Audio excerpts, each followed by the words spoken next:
Everyone, please welcome to the stage the American Physical Society's Chief Executive Officer, Jonathan Bagger.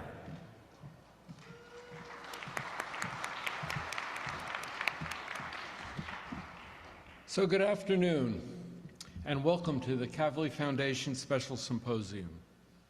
I'm Jonathan Bagger, CEO of the American Physical Society, and it is my pleasure to be here with you at the Kavli session of the 2024 March meeting. Now, as you must know by now, 2024 marks the 125th anniversary of APS. During that time, there's been tremendous growth in the breadth and scope of physics. From those 32 physicists who were at the very first spring meeting in 1899 in New York City, our field has grown to over 12,000 physicists here today and connecting globally from around the world. I'd like to start by giving just a very special shout out to one member of APS who has just finished his talk on spin glasses, and that's Dr. Ray Orbach. Ray, well, many of you know him. He's a professor of physics at UT Austin, a fellow of the American Physical Society, and he was the inaugural Undersecretary for Science at the Department of Energy. So I have just learned that Ray has been attending the March meeting since 1957. And if I subtract correctly, that's 67 years, one half the entire length of APS. And I must say that is quite an accomplishment. It is really indicates his tremendous devotion to science, and really it's one to which we can all aspire. Let's give a round of applause to Ray.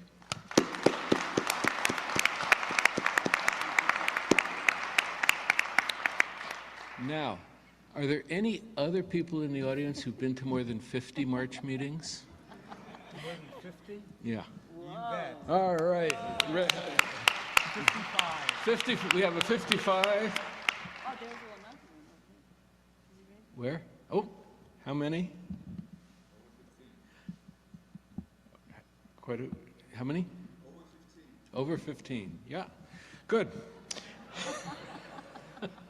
I've been to like 3. I usually go to the April meeting. Anyway, it's wonderful, really, really wonderful to see such devotion to physics and to the American Physical Society. And since 1899, the mission of APS has expanded from that very initial mission to hosting meetings to one that I think is really truly inspiring, and that I hope it's one that we can all embrace. So please roll the video.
So I am proud to be a member of APS, and I hope you are as well. So today we're here for the Kavli Foundation Special Symposium. Like APS, the Kavli Foundation's mission is to advance science for the benefit of humanity. Established in 2000 by the Norwegian-American entrepreneur and champion of science, Fred Kavli, the foundation focuses on stimulating basic research in astrophysics, nanoscience, and neuroscience. And each year, the Kavli Symposium brings together a diverse array of amazing speakers who represent the breadth and depth of the science on display at the March meeting. We are truly grateful for their support. Thank you. This year, the tradition continues. The theme of today's session is physics far from equilibrium. And today, you'll hear about phenomena ranging from quantum computing to dense crowd dynamics, pulsar timing, and even chocolate. Introducing our speakers and moderating this session will be the chair of the March Meeting Program Committee, Paul Chaikin. Young-Ki Kim, 2024 APS President, will close the session and handle the online questions. Paul, over to you. Thank you, John. It's nice to hear about Ray, who used to be well, at UCLA at the same time. Today, the Kavli session today is on physics far from equilibrium, from cosmos to crowds, cells, kitchens, and quanta. The field of thermodynamics is essentially as old as the APS is now, and it provides a universal description of equilibrium phenomena. However, most of the really interesting things that happen in the universe are far from equilibrium, for instance, life. A grand challenge of the 21st century is discovering the organizing principles for dynamic non-equilibrium systems. This year's Kavli Symposium aims to address such topics. Mikhail D Lukin will discuss coherent manipulation of quantum many-body systems and its application to quantum computing. Denis Bartolo investigates the transition of ultra-dense crowds, such as at Pamplona, to a dynamic oscillating state. Nikta Fakhri, uncovers laws governing fluctuations in order in living systems, the emergence of the thermodynamic arrow of time, and spatio-temporal organization. Among the most violent natural phenomena are the mergers of galaxies with supermassive black holes. Chiara Mingarelli relates how results from the nanograv experiment reveal a 30-year period gravitational wave background and new window on gravity wave science.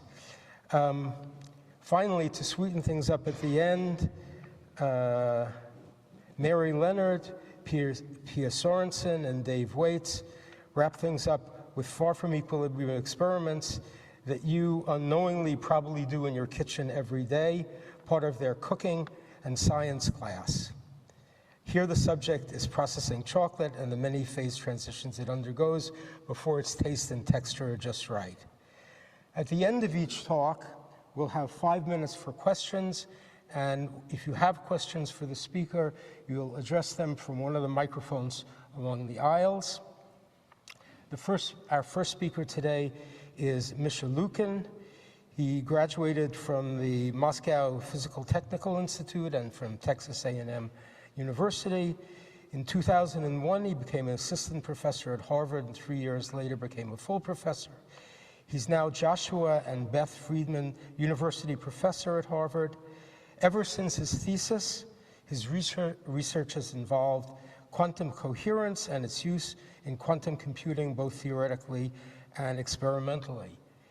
He's won 2 prizes from the APS, the Rabi Prize in 2009 for pioneering theoretical and experimental work at the interface between quantum optics, quantum information processing, and quantum many-body problem.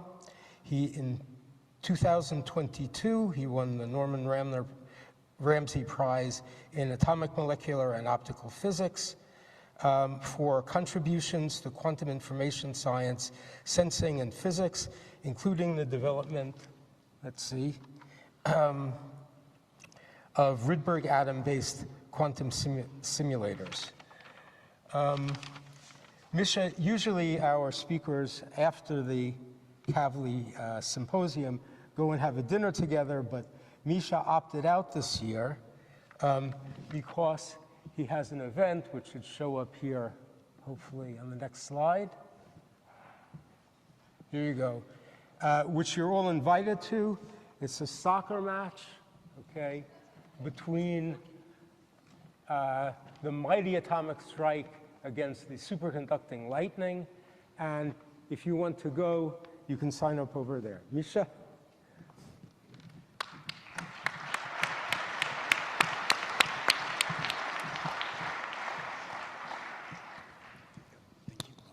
Thank you, Paul, for the wonderful introduction. It is a great honor and a great pleasure to be here and to open this session. So I will be talking about far from equilibrium dynamics in quantum systems, and I'll try to connect it to this exciting modern frontier of building quantum computers and quantum machines. So many of you know that there is now a broad quest for building controllable quantum systems. Sometimes we're calling it controlling quantum world, in which we are trying to isolate and control some simple objects and then try to build more and more complex systems from them. And the goal with the systems is to start studying new physics, and that normally involves creating and probing new entangled states of matter, very much, as you will see, related to the subject of this symposium. And of course, we would like to also start exploring new practical applications like quantum information processing, communication, and metrology. So this field is very exciting, but it faces two major challenges. And one of them is we do not yet know if and how we can build truly large-scale quantum systems. Quantum computers, for example, which have thousands of quantum bits, which basically make almost no errors at all. And another challenge is to, even if one builds these machines, is what to do with them, basically, how to apply them to achieve some useful quantum advantage. Both of these topics, it turns out, are intrinsically related to the physics of far from equilibrium quantum systems. And to understand that, I'd like to talk about something which sometimes people call entanglement frontier. So let's consider a Hilbert space in which is associated with n d-dimensional quantum systems. For example, if it would be n qubits, it would be n two-dimensional quantum systems. So in general, if you want to represent a quantum state in this Hilbert space, you can write down a wave function. And because you have many possible permutations of these different states of the underlying subsystems like qubits, this state can be specified by basically d to the power of n of complex amplitudes. And you can see that even for a modest system, for example, involving 200 or 300 qubits, all of a sudden this kind of complexity of the state explodes dramatically. So in fact, for 300 qubits, for example, you need more coefficient to specify this wave function than the number of particles in the entire universe. So that's what makes these systems, very complex. Of course, this is not usually the space we live in. So we, common objects around us live in a kind of classical world, where the world of unentangled, so-called product states, where you just need d times n complex coefficients, complex amplitudes. And if you go a little bit beyond that, for example, most of the talks at the March meeting deal with systems which are weakly entangled, which are basically equilibrium quantum systems, for example, existing quantum materials. They are close, they are very, very close to this, kind of manifold of the unentangled states. So when we talk about entanglement frontier, what we are discussing is really going deep into these corners of universe, of this, with a large entanglement. And these are the kind of corners of the universe that no one has ever visited before. So this is really, basically venturing there, involves the exploration of completely new phenomena and possibly new applications. And so this is where non-equilibrium quantum physics enters. So basically going there typically involves pushing quantum systems far away from equilibrium. And there is now a broad effort to explore phenomena such as quantum thermalization. How does closed quantum system thermalize? Phenomena involving quantum scrambling, so basically rapid generation of entanglement related to the physics of black holes and quantum gravity. One also would like to start using the states in this Hilbert space for applications such as, for example, quantum computation and metrology, and most importantly, by going in these corners, in a way which is controlled, I would say, call it responsible, you always has a chance to make a new discovery, because this is the part of the universe no one has ever visited before. So it's a broad effort, and the community aimed to that, and you without a doubt have heard some aspects of this journey involving phenomena such as, for example, many-body localization, time crystals, quantum supremacy, which is basically correspond to chaotic, random quantum circuits. And my plan today is to basically illustrate these developments with two examples. So to do that, I will use some work from our laboratory in which we build quantum systems literally, one atom at a time. And I will talk about two examples. One involves basically the first discovery made with controlled quantum systems, the phenomenon which is by now referred as quantum many-body scars. So I will tell you about what it is and how it manifests and how potentially it can be useful. And then I will talk also about some very recent work involving exploring non-equilibrium quantum dynamics with logical rather than the physical qubits. So to do these things, we will utilize a quantum system which is built literally from individual atoms, one atom at a time. So these atoms are suspended in a vacuum chamber and trapped and held in place by using focus beams of light, which are the so-called optical tweezers. So we usually start now with arrays of tweezers, involving thousands, of tweezers, and then try to load them all. And on any given shot, we sometimes can load the trap, and sometimes we cannot.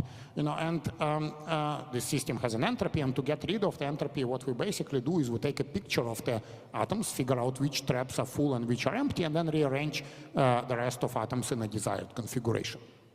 So with that, the atoms are typically sitting a couple of micrometers away from each other, so they don't interact. They're completely classical. To make them interact, we excite these atoms into the Rydberg states, and this induces strong and controlled interaction. And this is our joint effort, which now goes for almost a decade in collaboration between my group, the group of Markus Greiner, and the group of Vladan Vuletic, our colleague at MIT.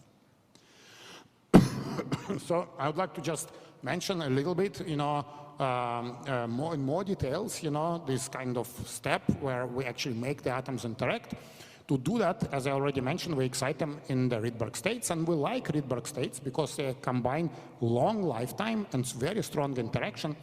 In fact, we can use this strong interaction, kind of very judiciously, So specifically, we can consider, for example, a situation where two atoms are sitting very far away, and then we try to excite them resonantly. So in this case, they will just undergo independent dynamics, for example, independent Rabi oscillations. But when we bring this atom close, then eventually this interaction takes over, and it's actually very large. For example, the van der Waal interaction can be, like 13 or 14 orders of magnitude larger than the ground state interaction. And this results in a shift of the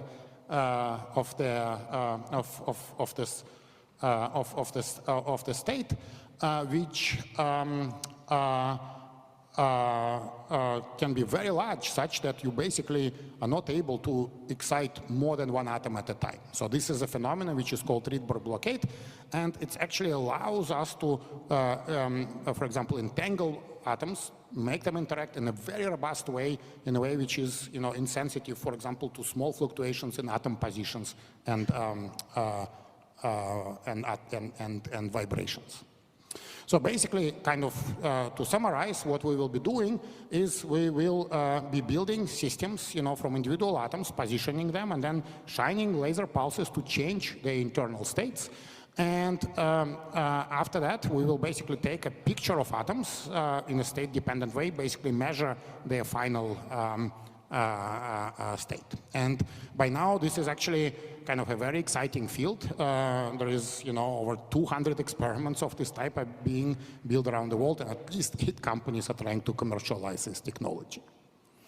So in our lab, we're operating a 3rd generation of this system, and actually, to just give you a little bit of a sense, so basically, what we use optical techniques, such as, for example, special light modulators to create, static arrays of atoms, and then we use these devices called acousto-optic deflectors to actually create a second grid of trap, which can actually move these atoms around. And kind of with that approach, we can now trap and control over thousands of atoms and kind of create, defect-free arrays, of about 500 atoms. So this is one example of the physics application which we can do with this kind of system. So we start, for example, with a square array here with atoms in a ground state.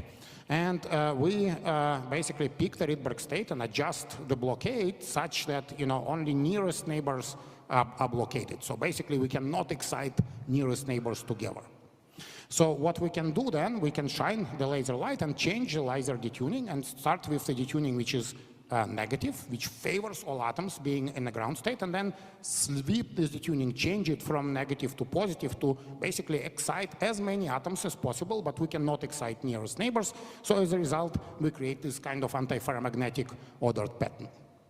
And one can study this pattern in various ways. One can study it kind of in terms of correlation functions. One could study the states microscopically, and actually it turns out that this ordered pattern is actually a most probable state. But one could also study things like dynamics. For example, go across this phase transition with different speed and watch how the correlations grow. And for example, with that, you can verify that this is the quantum Ising transition, the so-called 2+1 quantum Ising phase transition. Okay, so this gives you a little bit of a background of kind of a capabilities that the systems can do. And so now I would like to talk about this quantum many-body scars. So this quantum many-body scars is basically the effect which we actually discovered, in the early days of doing experiments with the systems. And essentially the idea was the following. Suppose you first start and prepare this ordered state. So in this case, in one-dimensional system, it will be just antiferromagnetic state, up, down, and up, down, up, down, up, down. But then instead of just stopping there, what you do, you very abruptly basically quench the system close to the phase transition. And our initial motivation was to study how the system will thermalize. And what we saw is that indeed the system, starts to thermalize, the order starts to disappear, but then if we wait a little bit, the order revives. And then, it disappears again and it revives again. And while initially we thought that it's maybe a consequence of the small system, actually when we repeated this experiment for larger and larger system, we saw that this phenomenon persists. Just before I go into the details discussing, what the physics is, just to, I would like to give a simple analogy, classical analogy. So it's like basically taking a snowflake and throwing it in the hot water. And so what will happen, snowflake will disappear, but then if you wait, in this case, it reappears. And it disappears again, and reappears again. Things like this clearly are very uncommon in the classical world, and we were actually quite puzzled. So basically this work, this experimental discovery, resulted then in a subsequent theoretical work, which actually explained it in terms of this so-called quantum scars. So basically, what theorists, pointed out that this is essentially a many-body version of the phenomena which occurs in a single particle chaos, in a chaotic billiards. So where most of the trajectories are actually chaotic, but there is a small number of kind of closed trajectories which are unstable. However, under certain conditions, if you quantize the system, these kind of unstable trajectories result in a kind of many-body states. In a quantum states which are metastable. And in fact, one can make this analogy a little bit more accurate by, for example, developing techniques like using things like matrix product states with low bond dimension, or looking at the kind of a spectrum of these eigenstates, where basically most of the eigenstates here are chaotic, but there are some number of eigenstates which are not. And these special eigenstates form the so-called many-body scars. So by now, and these are the theorists who actually made some pioneering contribution to this. So by now, this effect, has been seen in many different systems, in many different geometries, for example. So this is one type of, bipartite two-dimensional system where we again prepare this antiferromagnetic state, and then we quench it, and then what we see is that the order disappears, and then sometime later it reappears, and then disappears, and then this kind of goes in cycle. And so basically, this kind of many-body scars turns out to be supported by wide range of bipartite lattices. So interestingly, the kind of underlying and perhaps most intriguing aspect of these many-body scars is related to entanglement growth. And in fact, this is something which we can measure experimentally. We measure it using the so-called two-copy method. I will actually talk a little bit about that previously. And by measuring how entanglement grows, by starting with different states, you really see a stark contrast. So if you start with some generic state, for example, initially with all atoms in the ground state, if you quench close to a phase transition, you see that entanglement just starts growing very rapidly. But if you start with the scar states, with these states, up, down, up, down, up, down, the entanglement grows very, very slowly. In fact, in these two cases, in one case, it obeys so-called volume law. It grows as a volume of the system, whereas in another case, it grows as an area law. Most interestingly, however, if you look at the entanglement, within different sublattices, what you find is that for the scar states, basically the system, starts getting entangled and then somehow reverses its behavior, starts to disentangle. And this kind of periodic pattern continues. So basically, in some sense, you could say that this kind of special states, that the evolution of the special states kind of violates the second law of thermodynamics. So it's something I'd be happy to discuss in the question and answer session.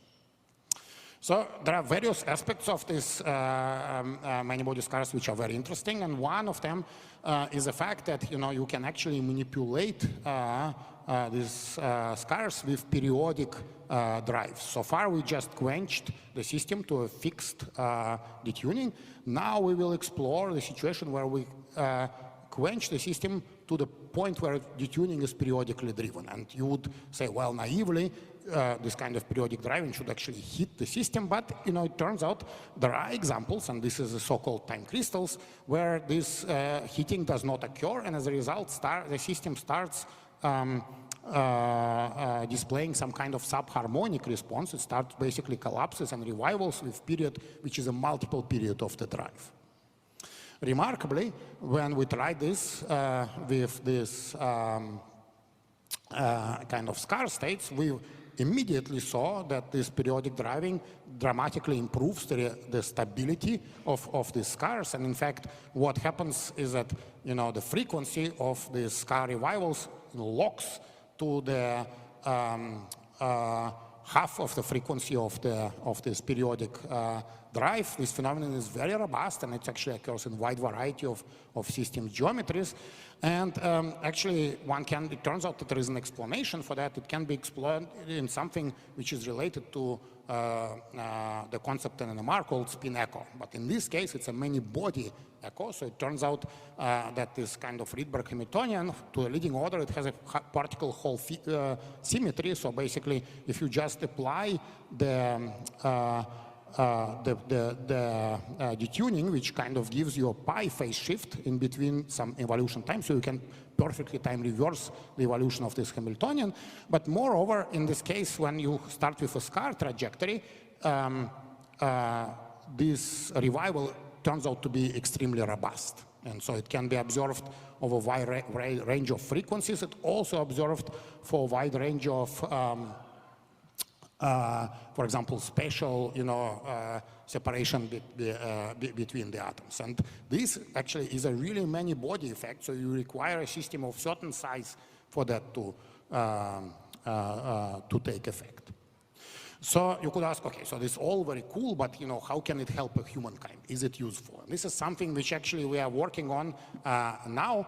And one idea is to basically, can be illustrated, here. So basically here what we are looking at, we basically look at these quantum scars microscopically. So on the left-hand side is just bare revivals and collapses, and on the right side is a driven. And what you see is basically on the left side, the system long thermalized, where the driven part, continues this kind of oscillation. So it actually allows you to kind of steer dynamics in this high-dimensional Hilbert space, and it can be potentially very useful. So one example of application is the so-called Floquet engineering. Suppose you apply these periodic pulses, which causes revivals, but in between you kind of tinker these pulses. You basically, during this evolution, you let kind of perturb this trajectory slightly. And so what it allows one to do, it allows one to engineer effective dynamics, driven by effective Hamiltonian,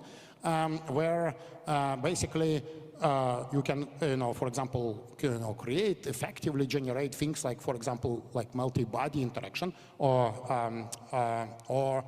multi-atom hopping effectively. So this is an example of the ring exchange where you basically start with 3 atoms in a Rydberg state and basically, perform this kind of dynamics which actually effectively rotates these 3 excited atoms in the ring. And this is basically how, in this theoretical simulation, showing how it's possible. So it's basically the system explores all sorts of states, during this evolution, but eventually comes back to this exactly rotated scenario. So, and this is something which we're already starting to explore experimentally. So this is actually one example where we drive the system on a hexagonal plaquette with this, periodic pulses. And what you will see now in this plot is that indeed exactly what happens is that basically this ring of 3 excited atoms kind of rotates. And you can do all sorts of things now. You can explore, for example, stabilizing, superposition states involving this kind of 2 rings. But importantly, this kind of ring exchange is a key ingredient for things like a lattice gauge theory simulation. So basically, this approach creates opportunities to basically study dynamics of much more complex systems than sort of naturally possible with this Hamiltonian, and this is really an exciting frontier. So at this point, I would like to switch gears and talk a little bit about a different direction.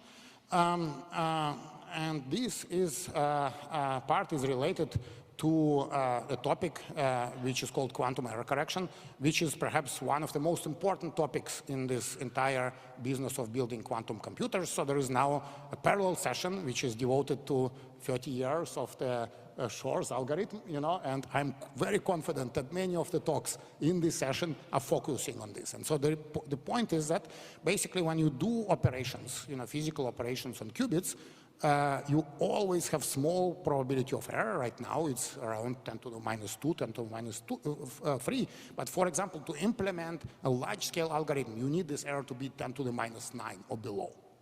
And this is basically impossible to do physically. So instead, the techniques of quantum error correction has been developed. And the idea here is similar to a classical error correction where you use redundancy and basically, try to now kind of implement it in the quantum domain. And actually in the quantum domain, implementing is challenging because in quantum information cannot be cloned. You can also not make a measurement of quantum state without destroying it. But nevertheless, about 30 years ago, people like, for example, Peter Shor and Andrew Steen came up with this idea where you basically delocalize quantum information using entanglement. And you kind of measure certain things called stabilizers to basically correct, to check for errors which can be corrected. And by being delocalized, these so-called logical qubit degrees of freedom are hard to manipulate accidentally. Of course, the corollary of that is that also in this kind of system is hard to also create such states because they need to involve entanglement to begin any kind of computation, and also manipulating these qubits kind of deterministically is also very hard. And so for this reason, the state of the art up to very recently has been that basically logical qubits, of small size, or maybe one, or, 2 or 3 of them has been created and entangled. And we would like to kind of change this situation. And in fact, we are doing that by using a novel architecture where we basically encode atoms, qubits in a long-lived states of atoms, like spin states of atoms, where this quantum information can be lived for a long time. But now, in addition to being long-lived, what we can do, we can grab, each of these atoms with a tweezer and move it around and basically change the connectivity of the processor. And this turns out to be very powerful because, first off, it allows one to have non-local connectivity, but in addition, it allows one to have parallel, efficient classical controller. Just with one control knob, you can control the logical qubit degree of freedom rather than a physical qubit. So this is what these are the key ingredients which resulted in a kind of logical quantum processor, which we kind of for the first time demonstrated late last year. So there has been already a talk about it by Lev Blufstein. So I'm not kind of going to go over kind of many details, but what you see here is, if you're familiar with how classical computers work, for the first time this quantum computers start really looking like a classical, like a kind of a real computer with some kind of storage zone, memory zone, CPU, kind of readout zone. And the key ingredient here, I would like to emphasize, is an efficient control of a logical qubit. So the reason why it's challenging is because this information is delocalized. To make these logical qubits interact with each other, usually you need to use some very sophisticated, some costly techniques, like, for example, lattice surgery. So, but in our case, if you want, for example, to entangle 2 qubits, logical qubits together, what we can do, we can just take one of these qubits, bring it on the top of another, shine a laser pulse, basically entangle them, separate them, and then, proceed with the computation. So not only this approach turns out to be very efficient, but in terms of like quantum error correction, but it also allows us to greatly simplify the control problem. So basically we can now think about this entire logical qubit as one like macro atom, which we can basically now entangle and manipulate. So we have done a lot of cool experiments with that, and so I will just want to focus on one aspect here, and this is basically, kind of in the spirit of, entering this early fault tolerance, where we basically want to implement some algorithms, non-trivial algorithms, and to do that, we have to really design together the algorithm we want to implement, error-correcting code, and, co-design it with negative hardware capabilities. So here is one example I would like to give, and this involves implementation of so-called non-Clifford operations. So it turns out that these non-Clifford operations are the kind of a set of gates which are not Clifford by definition,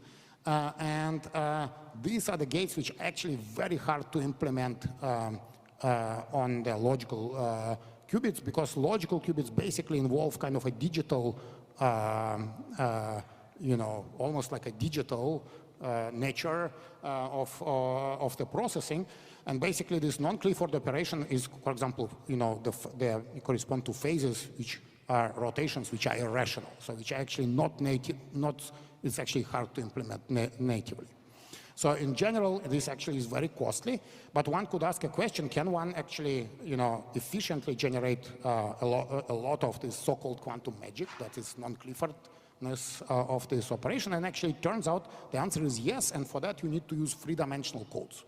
So for example, the simplest code, or quantum error correction code, would involve atoms sitting on these nodes of this cube. And basically on this cube you can then define various logical operators, stabilizers, and things like this. And actually it turns out, because it's a three-dimensional code, you can do non-Clifford operations. You can implement, for example, like 3-qubit CCZ gate using this kind of approach. So basically, the circuit we would like to now program would involve the following. We will start with the logical qubits prepared in a plus state. Basically, it's like on a block sphere oriented along the x direction. Then we apply these sequences of the interblock CZ gates and CZ gates, and we apply entangling operations to entangle different logical qubits together, and then we will proceed in various kind of iterations. And actually it turns out that this approach implements something which is called fast scrambling circuit, which is a little bit related to the nature of entanglement in black holes. But in this case, what we will utilize is no local connectivity to prepare this high-dimensional hypercube. So in fact, we will prepare 4-dimensional hypercube of logical qubit, which actually will correspond to 7-dimensional hypercube of physical qubits. And what we'll do is we'll create entangled states, and then we'll try to sample from this from the states. And basically, this sampling algorithm is like creating a speckle pattern where ideal distribution is shown here in the gray. And if we now just do these experiments without error correction, what you see on the blue curve is we see maybe some resemblance, but not very good. But if you now sort of turn up this error correction, or in this case an error detection, what we see is basically a shadow of the theoretical distribution emerges. And and can quantify it in various ways. And actually we have done these experiments for systems up to 48 logical qubits. So this is actually a logical circuit which we have implemented, and we have seen that actually error correction really improves the performance of this circuit. So I'll just conclude here by showing you the movie. So this is actually one of the, by many measures, one of the most complex quantum circuits ever created, where you basically entangle atoms in this kind of hierarchical degrees of freedom. So here we now run out of space. We now bring the second copy and entangle it together again in larger and larger chunks. And what you'll see is in the last step, what we'll do, we'll just entangle this, all of these things together.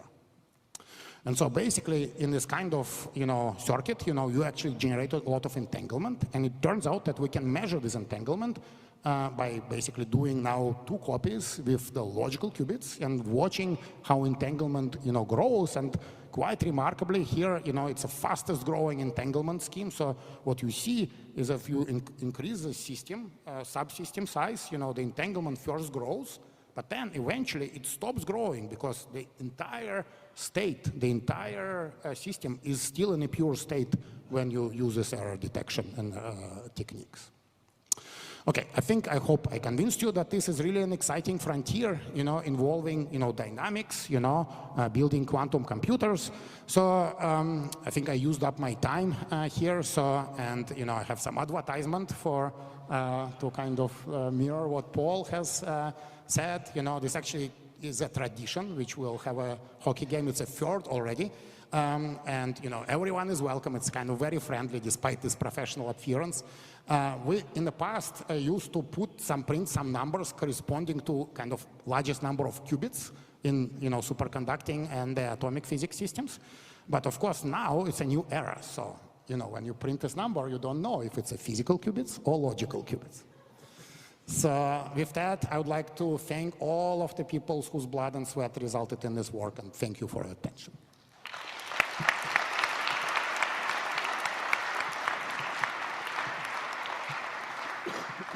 Thank you for that wonderful talk. If there are questions, please go ahead. Oh, yes. I wanted to give you the opportunity to talk about the many-body scars. Yeah. And my question really was, Are there people there? you said that, so my question is, in what sense are we violating the second law? I mean, you had it in, you had Yeah. violating in quotes. and- Yes, yes. So it is, okay, so basically these are the trajectories which are very special states, which temporarily shows this kind of like reversal of the entropy growth, and that's a fact. So, So of course, eventually this everything thermalizes, and I don't know if you can somehow extract some work from that, but but kind of on the surface, that appears to be the case. so I mean, the thing that puzzled me was that normally the second law talks about change of entropy between thermal equilibrium states. And are these, in what sense would these things be in thermal equilibrium? So it's kind of related to a broader concept of, something which is called eigenstate thermalization hypothesis. And so generically, if you take a closed quantum system, kick it from equilibrium, what it starts doing, it starts getting entangled with everything around it, and as a result, it thermalizes. So it basically acts as its own buff, right? And such, the second law should apply, but in this case, it does not. Okay, thank you very much. Very good. We have time for one more question. Short.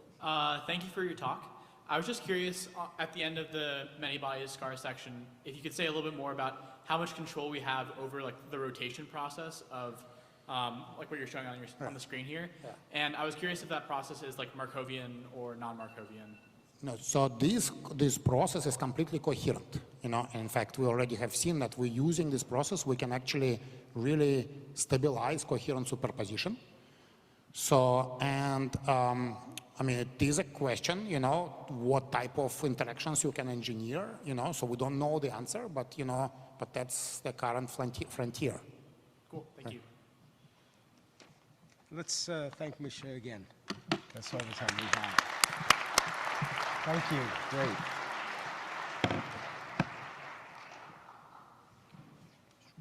Our next talk will be from Denis Bartolo. Denis studied at ESPCI in Paris, got his PhD from Pierre and Marie Curie University. He joined the University Paris-Cité as assistant professor in 2006, became a full professor at École Normale Supérieure de Lyon in 2012. Then he also likes, as Misha does, likes combining experiments and theory, in this case to investigate a variety of collective phenomena in soft condensed matter. He's performed truly original and beautiful experiments on non-biological active matter in the lab, and equally beautiful biological experiments involving people in marathons instead of mice in mazes. He won the Pierre-Gilles Dejean Prize in 2016, and he is the lead editor since 2022 of Physical Review X. Denis?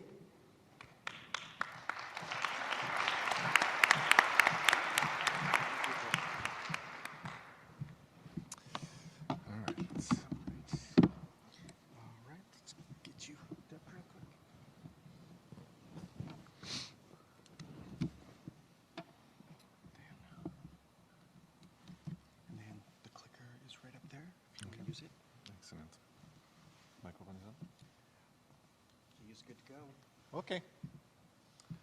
Thank you so much. Okay. Thank you so much, Paul. Thanks a lot for the introduction. I would like to thank all the organizers for giving me the chance to present our work today. And it's going to be about crowd motion. So to make sure that we are all on the same page, I would like to start with a couple of images and videos. So on this picture, what you can see is just a crowd of 5,000 people gathered on the main square of the old city of Pamplona, Spain. And these 5,000 people are just waiting for the opening of the San Fermin Festival. So I'm sure that most of you have already heard about the San Fermin Festival. That's where, okay, too far, okay. That's where they release bulls in the streets. So the organizers release the bull, the attendees run after the bulls run after the attendees. They seem to have a lot of fun. So I don't want to talk about this event. I will not comment on it either. I would just like to talk about the opening ceremony of the festival. So that's a ceremony that's happening every year on July 6th. And this crowd is just waiting for the opening of the festival. Let me show you a close-up view on the crowd. You can see that it is very dense, okay, obviously. And even though the crowd is just waiting for the mayor of the city to declare the festival open, the crowd is not quiet. But you can see it on this video. The crowd moves in a very coherent fashion, even though there are no external guidance, acoustic or visual stimuli to dictate the motion of this crowd. So my goal today is going to be very simple. I just would like to answer one question. How can we explain the flows of dense crowds? And I would like to answer this question without making any assumption about the behavioral or social interactions between the individuals. And from a physicist's perspective, this is something that might not sound too stupid. Let's say that you want to explain the flow of wine. Option one would be to make a phone call to your chemist friend and ask them what are the molecules that what are the molecules in the bottle of wine. So they would tell you that water molecules, alcohol, glycerol, sugar, and a number of different molecules. Then you could, knowing the molecules, you can try to run a molecular dynamic simulation code and try to solve this gigantic system of equations and predict the flow of wine. That's possible in principle, but that's not really what you would do, right? Instead, you would describe wine as a continuum and use the law of continuum mechanics to describe its flow. In the case of wine, that would be the laws of fluid mechanics. They are very simple. The first law is just the conservation law, conservation of momentum. The mass times the acceleration is equal to the sum of the forces. Good. That's not enough. You need a second ingredient. And this second ingredient is a constitutive relation. And this constitutive relation relates the force to the local velocity and density of the wine. And that's how you define the viscosity and the pressure of your favorite beverage. Good. So now let's try to think about how to model the flows of crowds. What you could do is to try to guess the social or behavioral interactions between the people that are in the crowd. So you would have to explain the interactions between these two guys, and they are probably very different from the interaction between this person and the rest of the crowd. You would have to explain why all these people are staring at this person in the front. So that's complex. So don't get me wrong, I don't want to make fun of this type of study. They are super interesting, but super hard, especially in this case where the crowd is extremely diverse. So, okay, it's interesting, it's hard, but it's not really needed as soon as you're interested in large-scale flows. Because at the end of the day, we are all mechanical bodies, right? So we should obey the laws of mechanics. So the same conservation laws apply to a fluid made of people. Okay, the mass times the acceleration equals the force, fine. But we got the problem here. We have no idea of the constitutive relation of a fluid that would be made of interacting people. And that's why we cannot predict the dynamics of large-scale crowds. Okay, that's the challenge. How can we relate the local force to the velocity and density in the crowd? Good. So not knowing this relationship makes the description of the crowds extremely challenging, and experimental measurements are obviously needed to establish this relationship. The problem is that these experiments are very hard to run, and the reason is that dense crowds are extremely dangerous environments, as we all know. So I didn't want to show you videos of recent, of horrible and recent events. I'm just showing you here a small CCTV footage of the Love Parade that was organized in Germany in 2010. Due to poor management of the crowd flows, more than 20 persons died and more than 600 people were injured. So that's dangerous, hard to predict. Of course, if this event were predictable, they would have avoided it. And fortunately, these events are not repeatable. I can tell you that the Love Parade was cancelled the year after. So what do we need to conduct physics experiments? We need an environment that is safe, predictable, repeatable. Ideally, we would like to deal with a simple geometry and a crowd that would be as large as possible. And I would like to argue that the Chupinazzo, the opening of the San Fermin Festival, just tick all these boxes. Okay? So for more than 100 years, no serious injuries have ever been reported during this mass gathering event. It happens every year on July 6th. The geometry is fairly simple. This square is just a rectangle, 20 meters wide, 50 meters long. The crowd is massive, 5,000 people, and the crowd is very easy to observe. Good, so that's our model system. So how does it work? So people just want to be on this square to attend to the opening ceremony, so they start gathering around 11 a.m. And let me show you this video again. You can see that as they gather on the square, they just wait, and the crowd is pretty calm. But around 11:40, even though there is no change in the organization of the festival, you can see that this collective motion emerges in the crowd, involving the coordinated motions of hundreds of people. And that's precisely what I would like to explain today. Then the festival is declared open, all the attendees raise red handkerchiefs, and they start exiting the square to party in the street.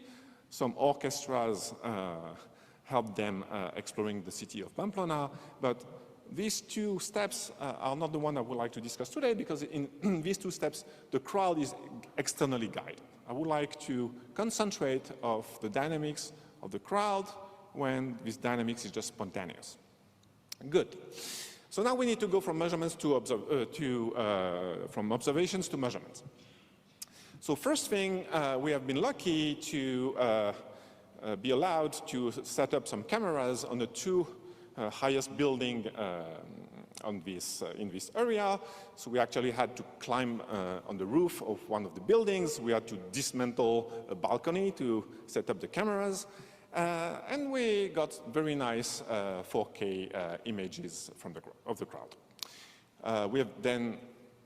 So now that we have the images, we want to convert the images into data. And to do this, the first thing that we wanted to do is to have an access to the local density in the crowd. And it has become actually fairly easy to convert an image into a density field, because you have now a number of publicly available machine learning codes that are extremely efficient to detect the heads of the people in the crowd, as you can see it on this picture. And the first thing that I would like to show you is a global quantity. I would like to show you how the density increases over time. So on this plot, you can see that the density increases almost linearly over time. And it can reach a value that is close to 6 people per square meter at the opening of the festival. So just to give you a rough idea of what it means, I invite you to think of trying to squeeze 6 people in the Parisian shower cabin.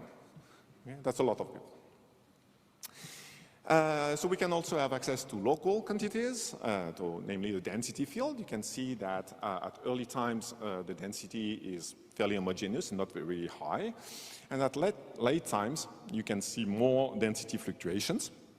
And you have spots where the density can be as large as 9 people per square meter. Okay? So again, 9 people in the shower cabin. So you might have also spotted that there are some white areas on the picture on the right-hand side. It does not mean that there is a hole in the crowd. It just means that there are balloons and flags that obstruct the field of view, and therefore we cannot detect the people behind the flags and the balloon. Good. So the crowd is dense, that's very clear, and it's also highly dynamic. So to quantify these dynamics, we use conventional tools used in fluid mechanics to measure fluid flows. It's called particle imaging velocimetry. And using this, you can measure the flow field at every frame, for every frame on your movie. Good. You can see that there are lots of fluctuations, in this flow. Let me again start with a global description of these fluctuations. About an hour before the opening of the festival, the fluctuations are fairly small and they do not evolve much in time. But about 20 minutes before the opening of the festival, you can see that the fluctuations increases very sharply. So the crowd becomes much more dynamic. That's what I was trying to tell you earlier by showing you the 2 videos. So dense crowds, dynamic, dilute crowds, quiet. So now, if we take a look at the flow field again, we can obviously see that this dynamics is highly correlated in space. And the question is, what is correlated? So let me show you now a video showing the speed field. So the color on this video indicates the local speed of the crowd, the magnitude of the flow. You can see some hotspots, and by measuring the speed correlation function, you can see that the correlation length increases as the crowd becomes denser. You can be more quantitative, extract an actual number, and you can indeed see that this correlation length normalized by the typical distance between 2 people increases to reach a value of 5. So, it increases, but that's not really dramatic. So let me now show you a different video using a different color coding for the orientation of the flow. So the colors on this video indicate the orientation of the crowd flow. And you can see on the video that the patches look bigger. And you can make it more quantitative by computing the orientational correlations of the flow.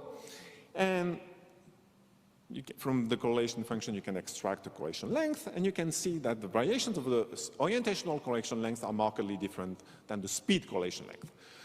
Dilute crowds, correlation lengths remain flat. Dense crowds, boom, it increases sharply.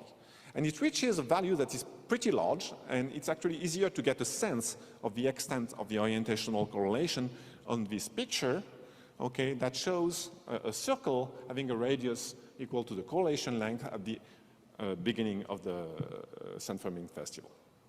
Good.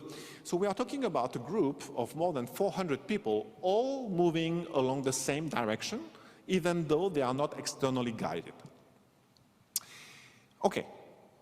Correlation in space, but not ordered, right? This flow seemed to be noisy, correlated in space, but no spatial order. I would like now to argue that this dynamics is not chaotic at all. It's not chaotic, it's not turbulent, it's actually highly ordered. And to see this, we computed the kinetic energy spectrum of the flow. Or to put it differently, we measured variations of the velocity fluctuations as a function of frequency. And you can see on this spectrum that there are two peaks, very well defined. So we performed experiments in 2019, 2022, 2023. You might have guessed why we didn't perform any experiments on crowds in 2020 and 2021. The main square was pretty empty, I can tell you that. But you can see that 2019, 2022, 2023 peak located at the same position, indicating that there are spontaneous oscillations in this crowd, in these crowds, and the period of the oscillation is extremely long, 18 seconds. When you think about it, the period of 18 seconds, it's much longer than the typical time scale of any of your body motion. So you can try to count from 1 to 18, like slowly. It would take forever, all right? Okay, so this indicates that these oscillations are really collective. Again, what does oscillate in this crowd? So you can compute the speed fluctuation spectrum, and you can see that these spectra are just flat, one big peak at 0 and then flat. It just means that the speed is noisy, okay?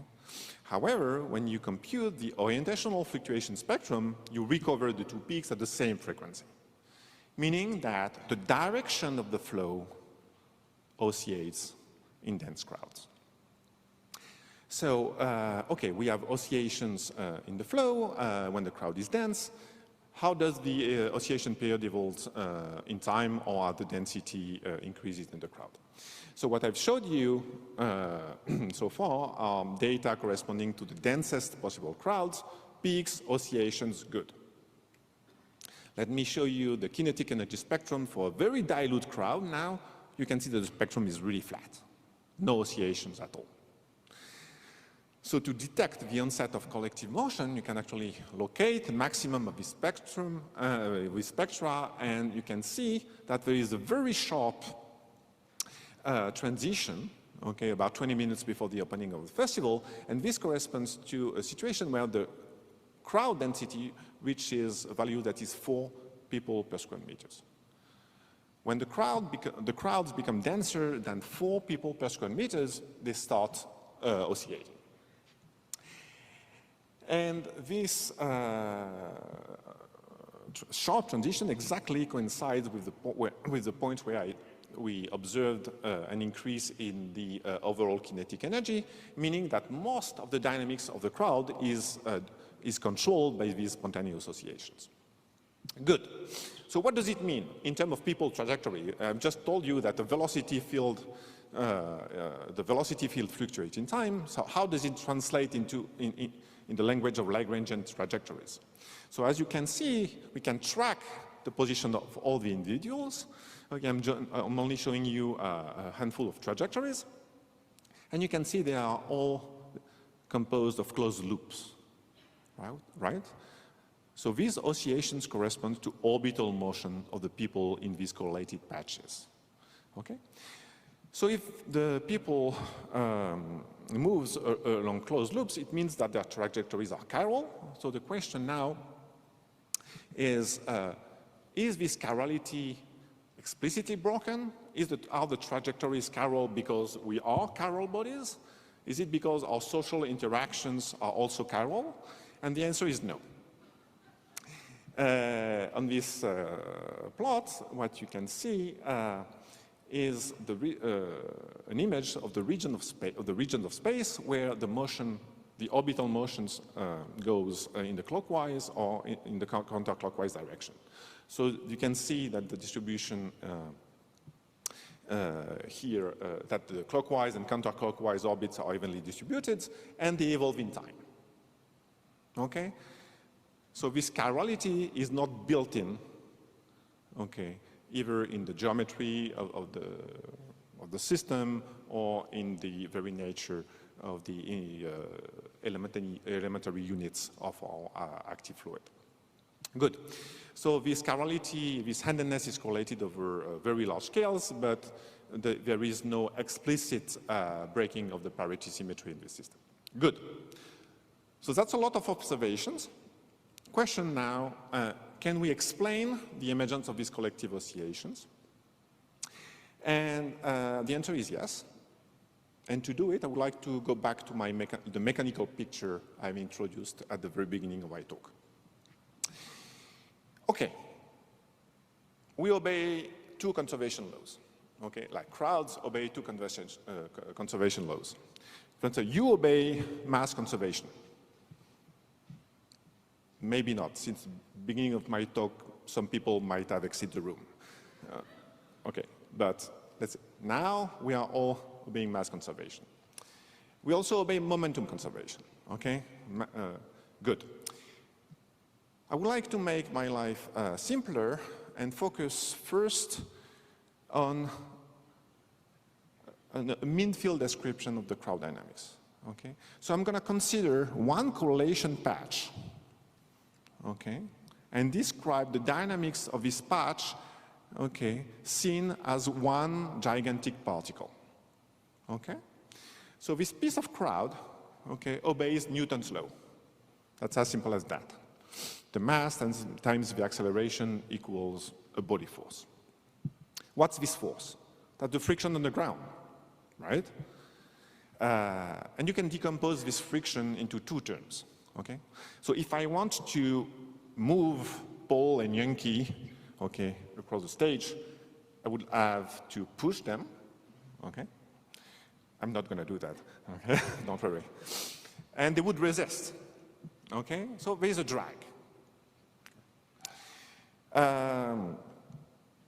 If I can walk on the stage, that's because I'm experiencing friction with the ground, okay? If I knew how to moonwalk, I could moonwalk, okay, thanks to the friction with the ground. Good. So this body force experienced by the crowd can be decomposed into two terms, a drag term and a propulsive term. The question now is, how can I relate the propulsive force to the local velocity of the crowd? Good. Okay, so I'm going to make a very long story short. I'm just I will try to give you the gist of what we have done to establish this constitutive relation based on our observations. Okay, so the propulsive force is a vector. We found that the crowd is highly isotropic. All the correlation functions that you can measure are just isotropic. Okay, so you have a vector on your left-hand side, you need a vector on your right-hand side. Good. What are the vectors that we have? The propulsive force, the velocity. You can construct a vector by crossing the velocity and the propulsion force with the z vector. You can also include nonlinear terms. And the problem is that all the coefficients in front of all these possible terms are also nonlinear functions. That's a total mess, right? So we need to simplify this. So first of all, remember that there is no explicit chiral symmetry breaking. So we can get rid of line 2. In addition, these terms are redundant, so we can forget about the last one. And again, you know, I'm nearly 50, I just want my life to be simple. Okay. I've divorced twice in the past 2 years. I just want my life to be super simple. Okay. So I'm just gonna ignore, okay, these possible nonlinearities and assume that these coefficients are just constant. Okay? Way easier than a divorce. And more effective. Okay. So this being said, so we did it actually more seriously, as you can imagine. We are left with a constitutive relation for a dense crowd. Newton's law and a constitutive relation. I need to now to give you the physical meaning of these three terms. This first term tells you that the propulsive forces just relaxes to zero in the absence of external flow. The crowd is just waiting. in the absence of external guidance, people do not want to walk somewhere, they just pose, no propulsion. So what's this second term? You can think about this second term as a windsock effect. As you know, when the wind blows in a windsock, okay, it inflates it and it orients the windsock in the direction of the flow. Same thing here. This term tells you that when there's a flow, the propulsive force aligns with the flow and increases with the flow. Okay, so let's forget about the nonlinear term for a sec. So you have this set of two equations, linear, you can solve them, okay? Super easy. So when the windsock effect is small, you have only one stationary state. It's a quiescent state, and it's stable. When the windsock effect term is large, the crowd becomes stable to flocking motion, okay? Why? It's super simple. Let's say that I'm here, standing here, flow around me, I increase my propulsion, I propel, so I sustain the flow increases, so I would push stronger, and you can see that that would result in instability, but the direction of the flow is unprescribed. Okay, so I don't want to describe a crowd that would keep on accelerating, that's not what we observe, so we need to saturate this instability, and that's what this last term does. And you can think about it as a weathercock effect, okay? Or you can think about it as a torque acting on this propulsion force. And this term just wants to align the propulsive force in the direction opposite to the mean flow. Okay? So this obviously hinders this flocking instability. Good. So you can now take a look at this dynamical system. Again, if this windsock coefficient is very small, the quiescent state is just stable. I'm just showing you here the whirl lines of the velocity variable.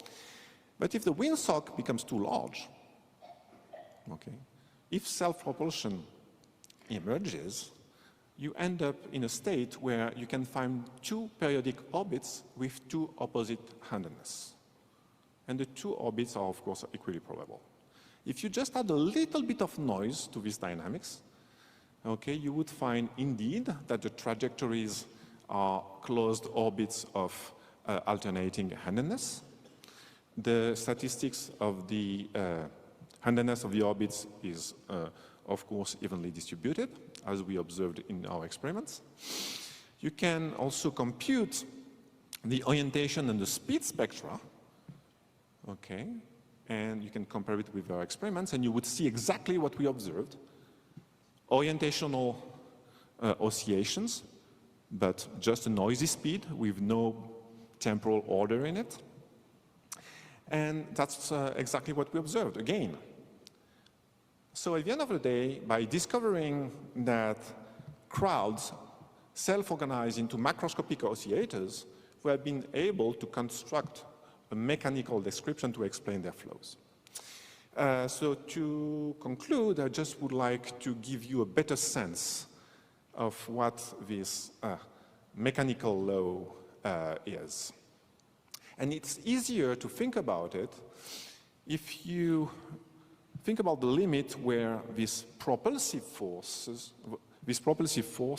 relaxes very quickly, okay? In this case, you can integrate out the second equation, and you end up with an effective equation for the flow. It's composed of two terms. First term, nonlinear friction. If the speed is small, the friction is negative, so it would result in an instability. If the speed is too large, the friction becomes positive, stabilizes. So it means that this effective friction with the ground, okay, promotes the spontaneous motion of the crowd at a constant speed that I'm going to note this all. Good. First term. The second term is more bizarre. That's again a friction term, but that's what we call an odd friction term or a transverse friction. The second term tells you that if you try to pull the crowd like this, it would move in the transverse direction. But note that the sign of this odd friction coefficient is unprescribed. Okay? Here, again, the priority symmetry is spontaneously broken. So you can think about it as a Lorentz force acting on a charged particle that would mean at a constant speed. So you can actually think about the oscillatory motion of a crowd as the dynamics of a gigantic charged particle living in a fluctuating magnetic field. And these oscillations are the reflection of the cyclotron orbits. That's how you can think about crowds. And let me add one thing. I would like to tell you that this work has been done by François Gu, who might be in the audience, with a PhD student in my group, Benjamin Ghiselin with a postdoc, and in correlation with Nicolas Bain, with our climber, and my friend and colleague Iker Zurigel-Balas from the University of Navarra. And with this, I thank you all for your attention.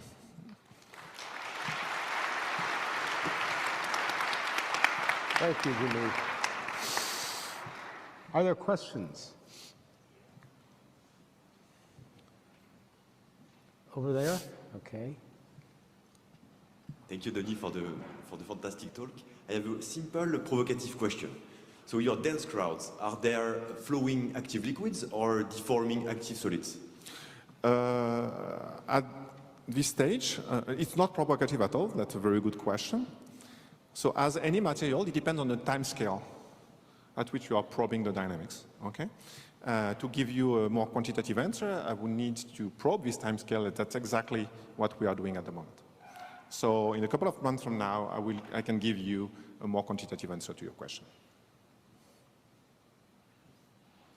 Other questions? This one from this side. Two related questions. You were talking about kinetic energy.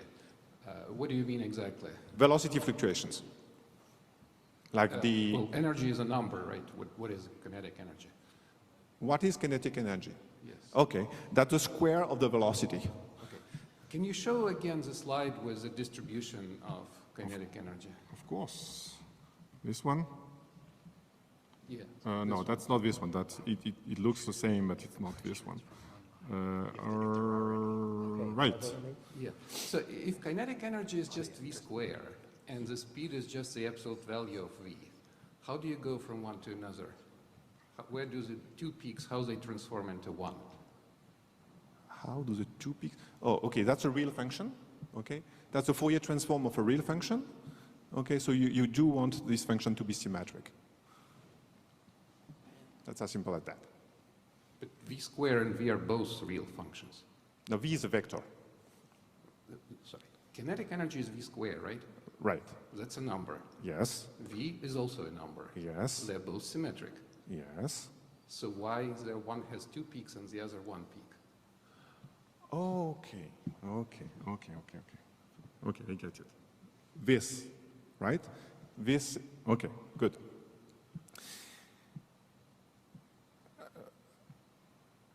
This is the spectrum of V square.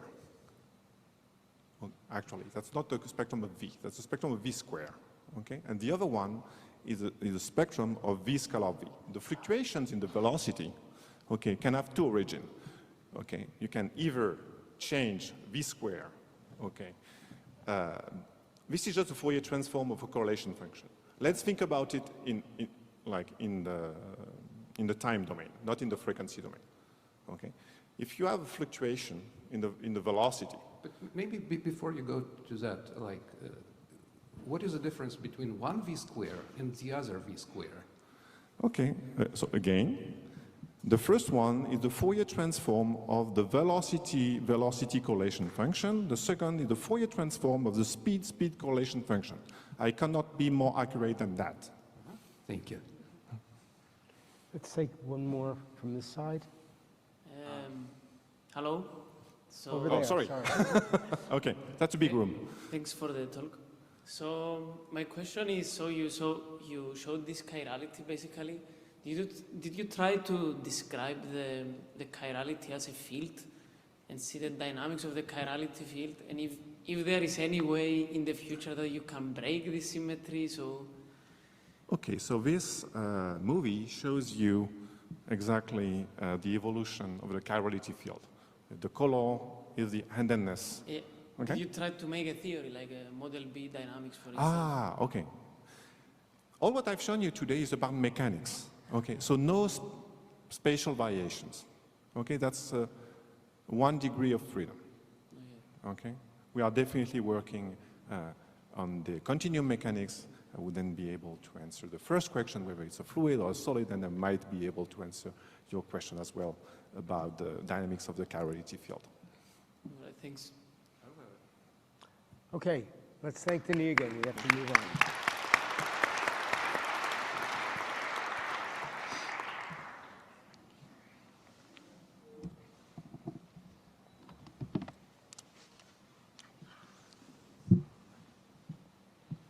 Our next speaker is Nikta Fakhri. She's the Thomas D. and Virginia W. Cabot Career Development Associate Professor of Physics at MIT. Nikta studies the processes in living and non-living matter that create non-equilibrium materials. In other words, she works on problems related to life and death and how we can distinguish one from the other. She graduated from Sharif University of Technology in Tehran, received her PhD at Rice University in 2011.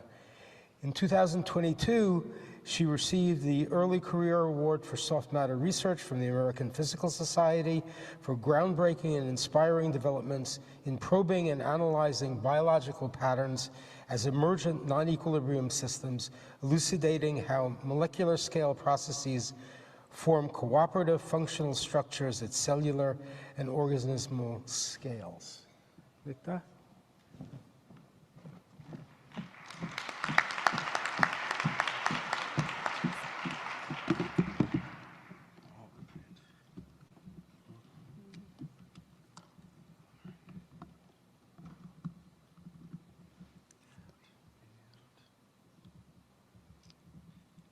Just in case you want to use it, there's the clicker. Right. Yes, it is.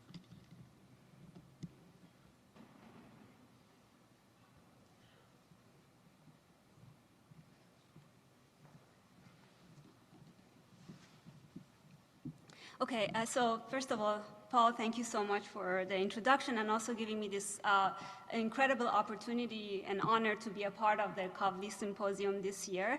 I'm very excited to share with you how my group has been pushing the boundaries of non-equilibrium physics in living systems. So I'm a biophysicist, and like many of my colleagues, I'm fascinated by the fact that there is something different about being alive, and we would like to know what that is, in the same way that we know what it is for a collection of atoms to be solid and for a collection of electrons to be superconducting. Now, when I look around, more or less immediately, I can identify things which are alive, and the criteria that I use to make this discrimination between the animate and inanimate world has nothing to do with the individual components, such as DNA or proteins. Being alive is a macroscopic state, while things like DNA and proteins are the components of the microscopic mechanisms by which this state is generated and maintained. Let me elaborate this by talking about this absolutely mesmerizing video that you see on the slide here. This is taken in my group. So first of all, this is an egg cell or oocyte of a sea star. It's the model system that we use in my group.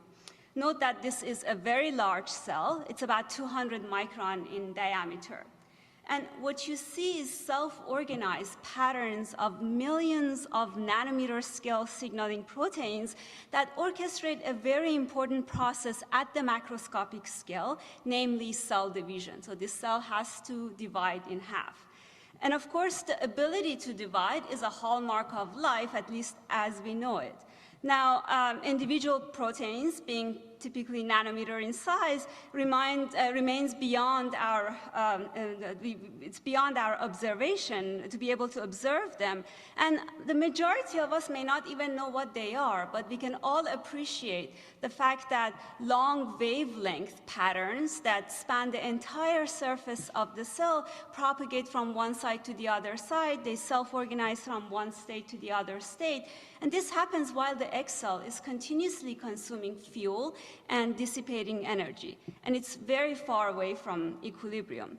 Now, over the past many decades, molecular biology has been very successful in identifying the components as well as microscopic mechanisms. However, I believe we have made less progress in identifying the parameters that are characteristic of the macroscopic state. And this is elaborated beautifully by Ernest Everett Just, who is a pioneering biologist, where he says that the direct analysis of the state of being alive must never go below the order of organization which characterizes life. Now, if you think about this statement, this is at the heart of physics. One of the fundamental questions in physics is not only discovering the underlying laws in the system, but in understanding and explaining the new laws that emerge when many individual components interact. And to discover these laws, we do not always keep track of all the electrons or protons. We're looking for important variables, or what we call key degrees of freedom. And once these variables are identified, of course, we have an order parameter, which is the quantification of this emergent phenomena.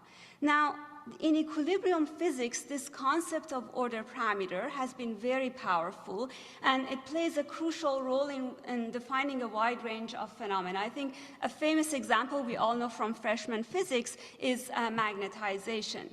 Now, asking for the order parameters of the living state is a hard problem. And it's also not a well-defined question. And this is because when equilibrium is a given, statistical mechanics frames the behavior and phenomena in terms of energy minimization, because no energy is added or lost. But when a system is out of equilibrium by necessity, which is the case in living systems, we can no longer follow an energy optimization principle. And this is the conundrum.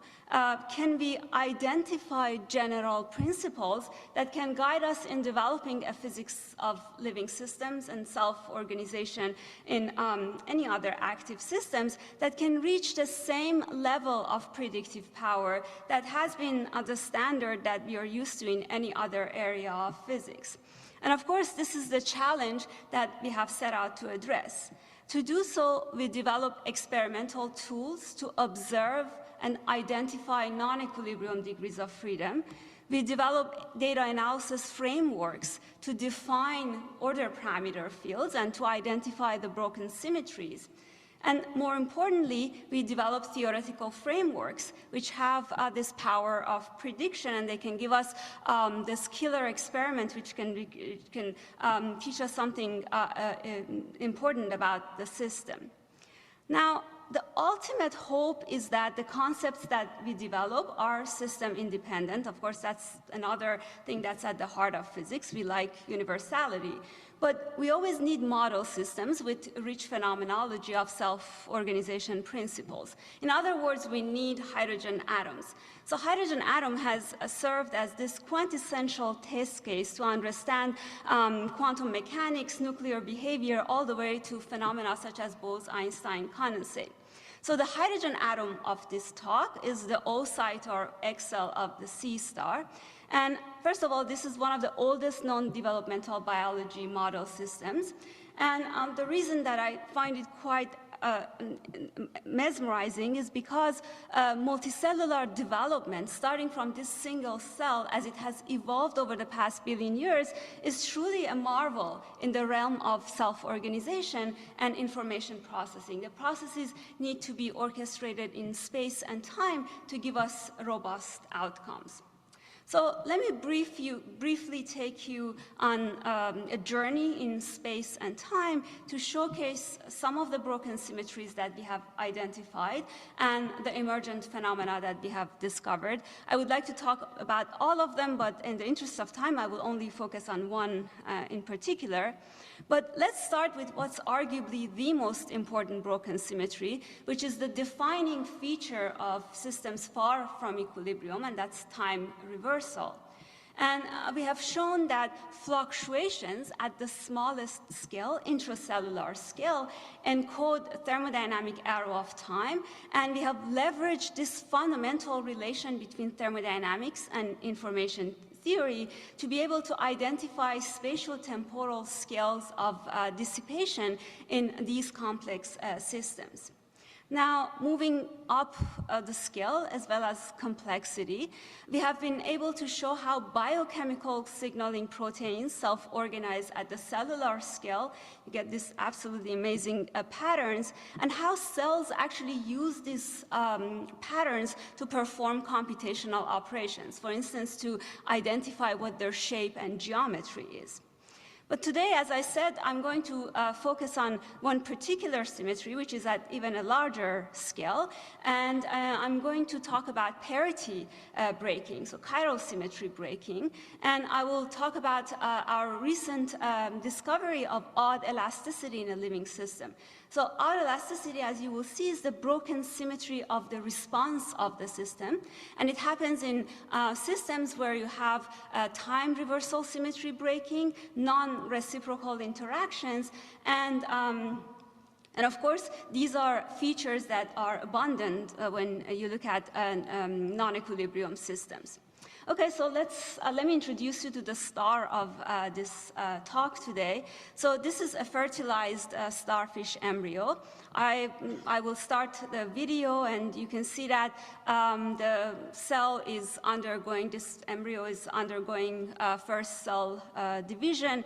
This process continues many, many times. It's just an absolutely beautiful video to observe biology in action. And you can see that there's a lot of rearrangements now within this fertilization envelope. And at some point, what you notice is that there's a group of cells that are at the surface of this sphere. These cells have a very important organ known as cilia. So it's a hair-like protrusion that comes out of the surface of the cell, and it can beat. And at first, these cells, which have cilia, are beating asynchronously, and that's why you're getting this washing machine behavior. But at some point, they start beating synchronously, and that's when these embryos, they can start swimming around in seawater. So there are two very important broken symmetries here. One is time reversal. Of course, the development is progressing in time. But there's also another important broken symmetry, which is chiral symmetry. And I want to focus on that for a little while, so we are all on the same page.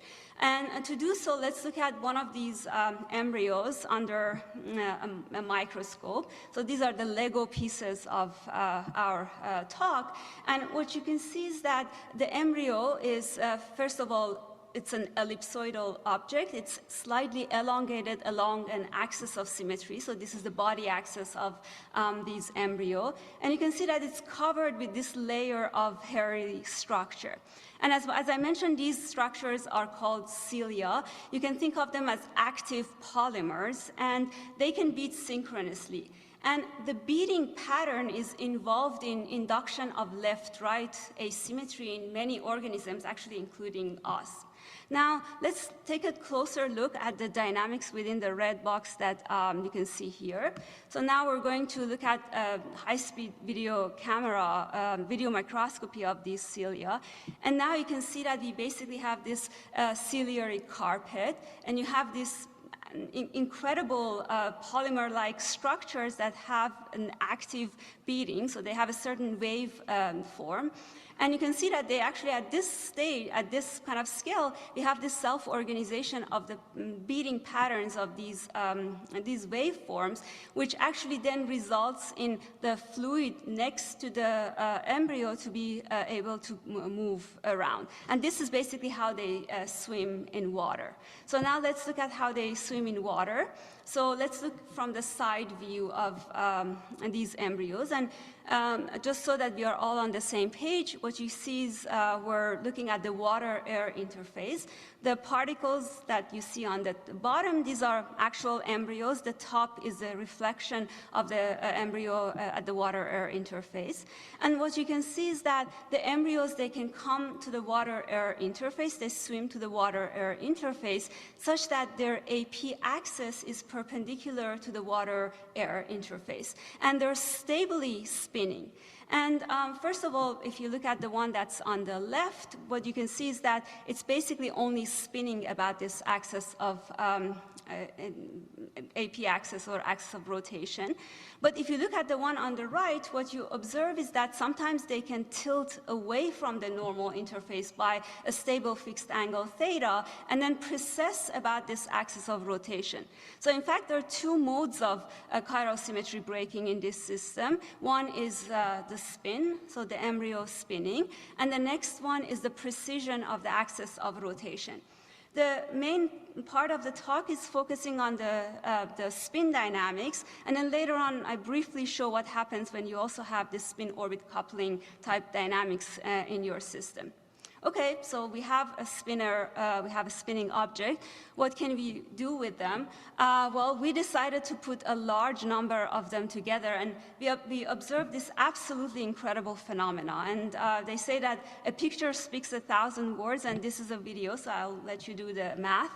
And first of all, we're looking at the water-air interface from the top, and each of these spheres that you see is one of these embryos.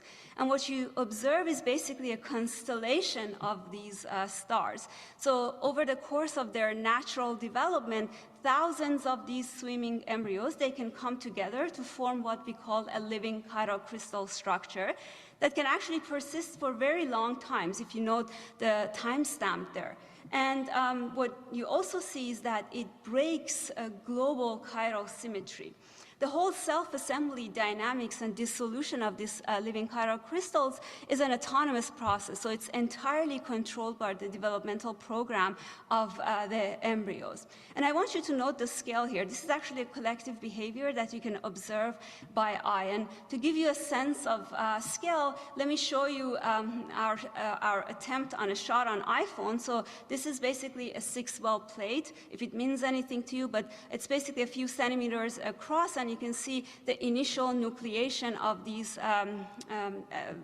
crystals at the interface, and then a crystal finally grows. Okay, so first I want to give you an intuition about why this happens. And again, for that we're going to look at the side view of the embryos. And then next to that, what you can see is that the fluid flow that's generated by the coordinated, synchronized beating of the cilia along the surface of each of these embryos. And what you can see is that this is basically a type of imaging. It's called particle image velocimetry. So what you immediately see is that we have these vortices around our particle, which actually creates a long-range hydrodynamic attraction. So these particles become attractive particles. And then when you have a few of them stable at the water-air interface, they can nucleate, and you get the initial formation of a cluster.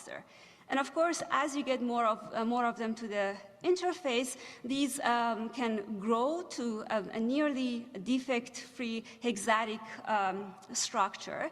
And then, but one thing to note is that as development progresses, both the shape of the particles are changing with time. They're becoming more elongated, but also the topology of the ciliary generated fluid flow is changing with time as well.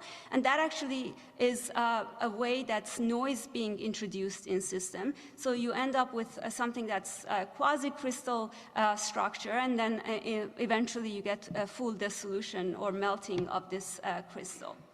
Now, let's focus on this long-range hydrodynamic attraction. And first of all, what you see again here is now one of the embryos from the top. And the radial inflow that you can see is generated by this embryo can be accurately captured by a Stokes-Slit flow. So we're in low Reynolds number. So this Stokes-Slit flow does a good job of capturing the flow field. And it actually does two things. One is stabilizes the upright AP axis orientation of the embryos, but then additionally it induces an effective long-range hydrodynamic attraction between the embryos.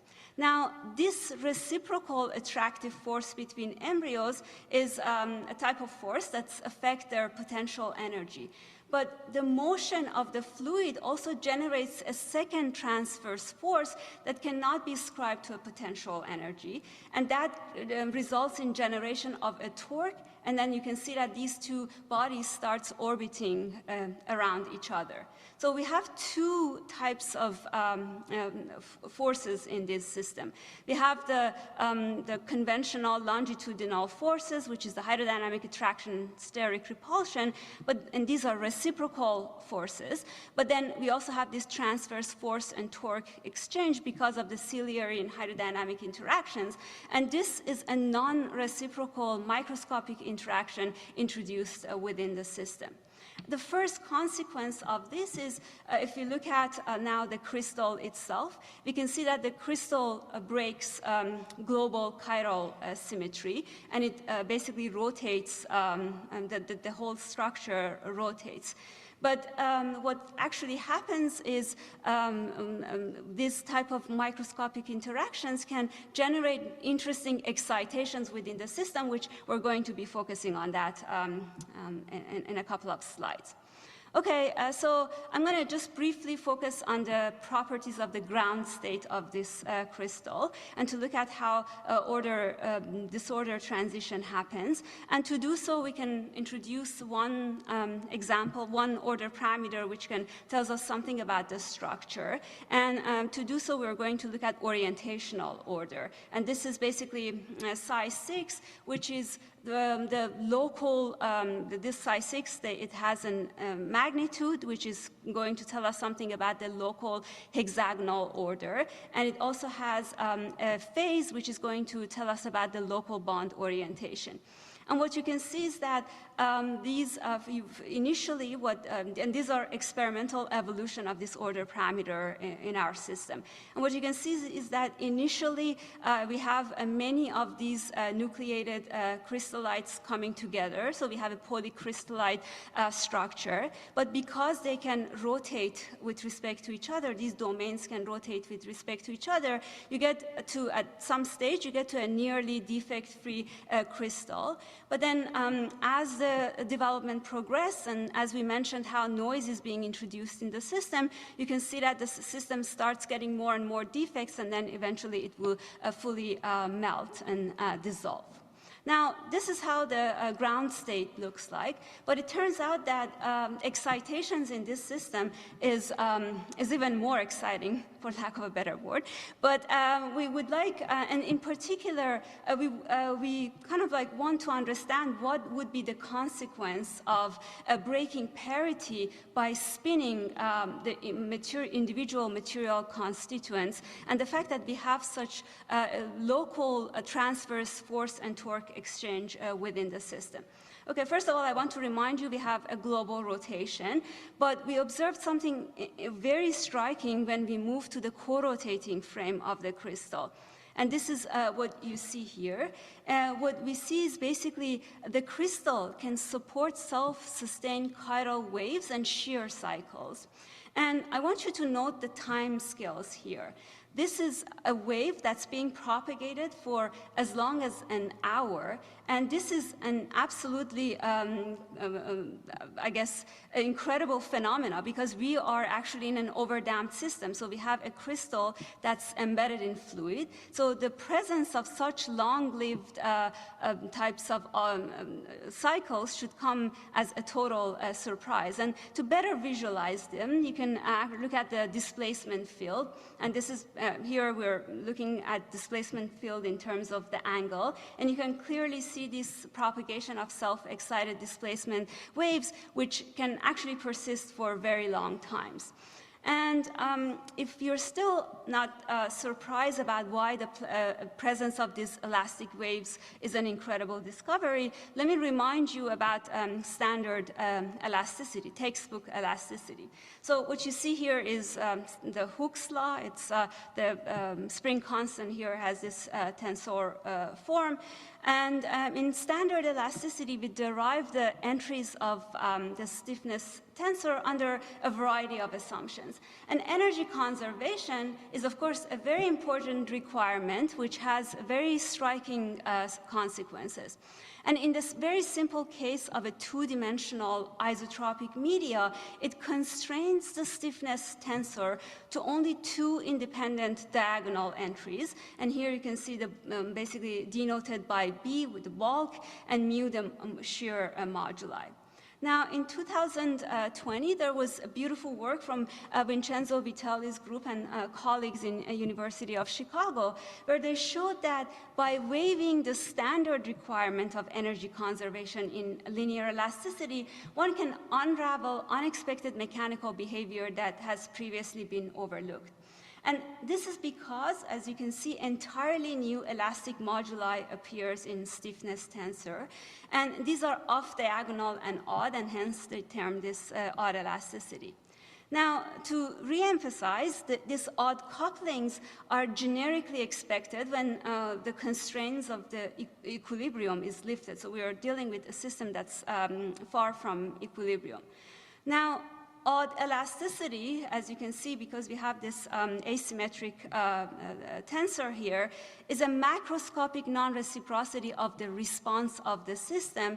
And it arises again because of the fact that we have a microscopic non-reciprocal interaction within, between individual components in the crystal. And a theoretical prediction for odd materials is that they can display, for instance, oscillatory motion in response to specific stimuli. And the emergence of these self-sustained chiral waves is a consequence of odd elasticity because activity can provide the energy to overcome dissipation in each wave cycle. And to visualize these oscillations better, we can determine the displacement gradient tensor and then extract the four principal components, which is the divergence, curl, shear 1, and shear 2. And what we can do is now go around the boundary of the crystal and plot all these four components, the magnitude of these components as a function of time. So this is basically what's called a chymograph. And you can clearly see that all these four components exhibit sustained periods of oscillations. Now, you may ask, what are these oscillations good for? What actually is happening in the system? So let's take two of these components and construct a two-dimensional phase space trajectory of two of these components. For instance, here I'm plotting shear 1 and shear 2. And what you can see is that this trajectory traces out a closed ellipse. And this ellipse actually indicates the emergence of an autonomous, self-sustaining elastic engine in which the system is converting internal energy into mechanical work to offset dissipative losses. And in fact, the area that's embedded by these curves is the work that's done on the environment, which I find absolutely remarkable because basically by linking mechanics to thermodynamics, you are building an engine. And in fact, speaking of engine, we can actually try to quantify, for instance, what are the lower bounds of the amount of work that's associated with these strain cycles. And this is something that we have been working on for quite some time. But one way to do this is to look at the statistical irreversibility of these cycles. And in fact, then you can get heat maps like this. And you can clearly see basically that when the crystal is excited, you have these heat maps show large variations. And you can also see a lot of heterogeneity within the body of the crystal, which turns out that these local heterogeneities happen where you have topological defects or vacancy defects within your system. And in the interest of time, I'm going to skip that. Now, let's focus on what's next. And I want to briefly show you what are the kind of possibilities with this type of materials and the emergent properties that exhibit because of the fact that we now operate far from equilibrium. Now, the first thing I want to mention is that so far we've been only focusing on the spin dynamics within the system. But in fact, as I mentioned in the beginning of the talk, these particles can have another mechanism by which they break chiral symmetry, and that's the precision of the axis of rotation. And this additional mechanism of symmetry breaking actually creates an optical branch in the dispersion relation. So I'm showing this kind of dynamic mode decomposition because this, for a long time, this was our dream to be able to get the dispersion relation for this system, and now that's a possibility. And you can see that from the spin dynamics, we of course get the global rotation and an acoustic branch where, with odd components. But then this additional mechanism of chiral symmetry breaking, this spin-orbit coupling, results into actually a flat band, an optical branch.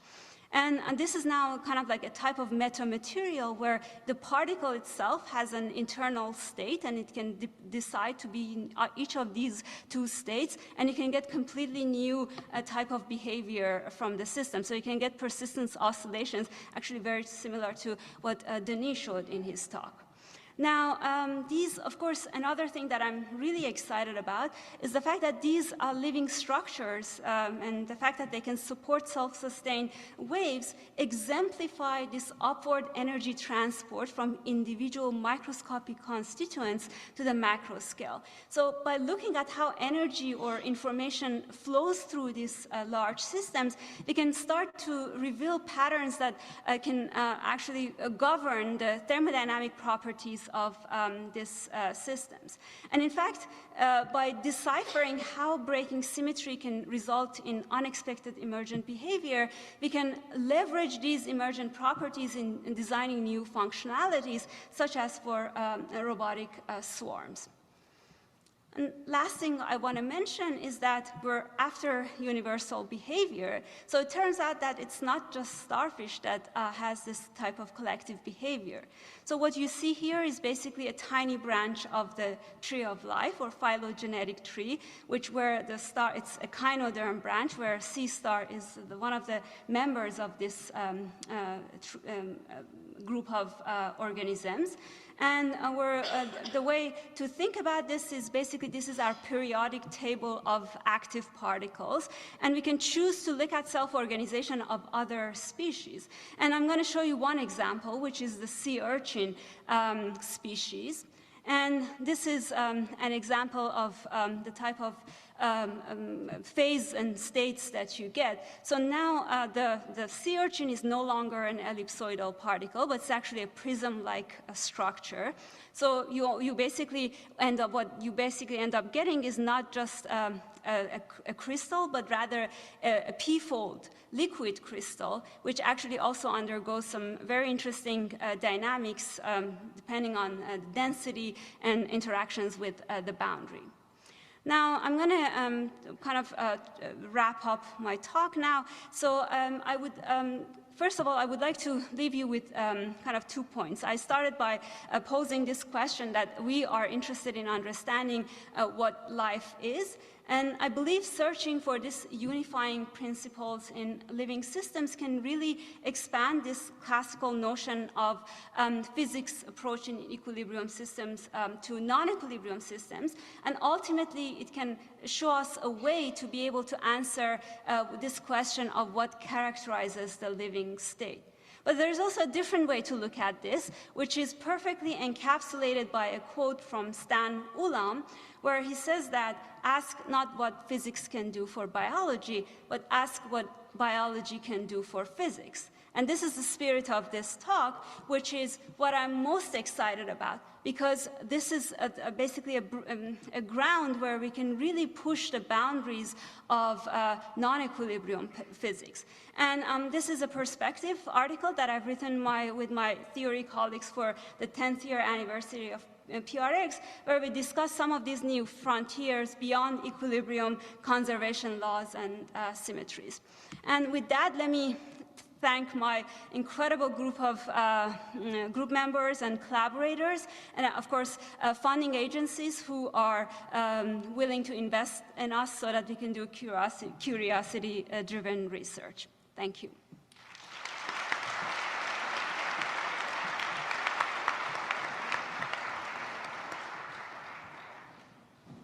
Questions?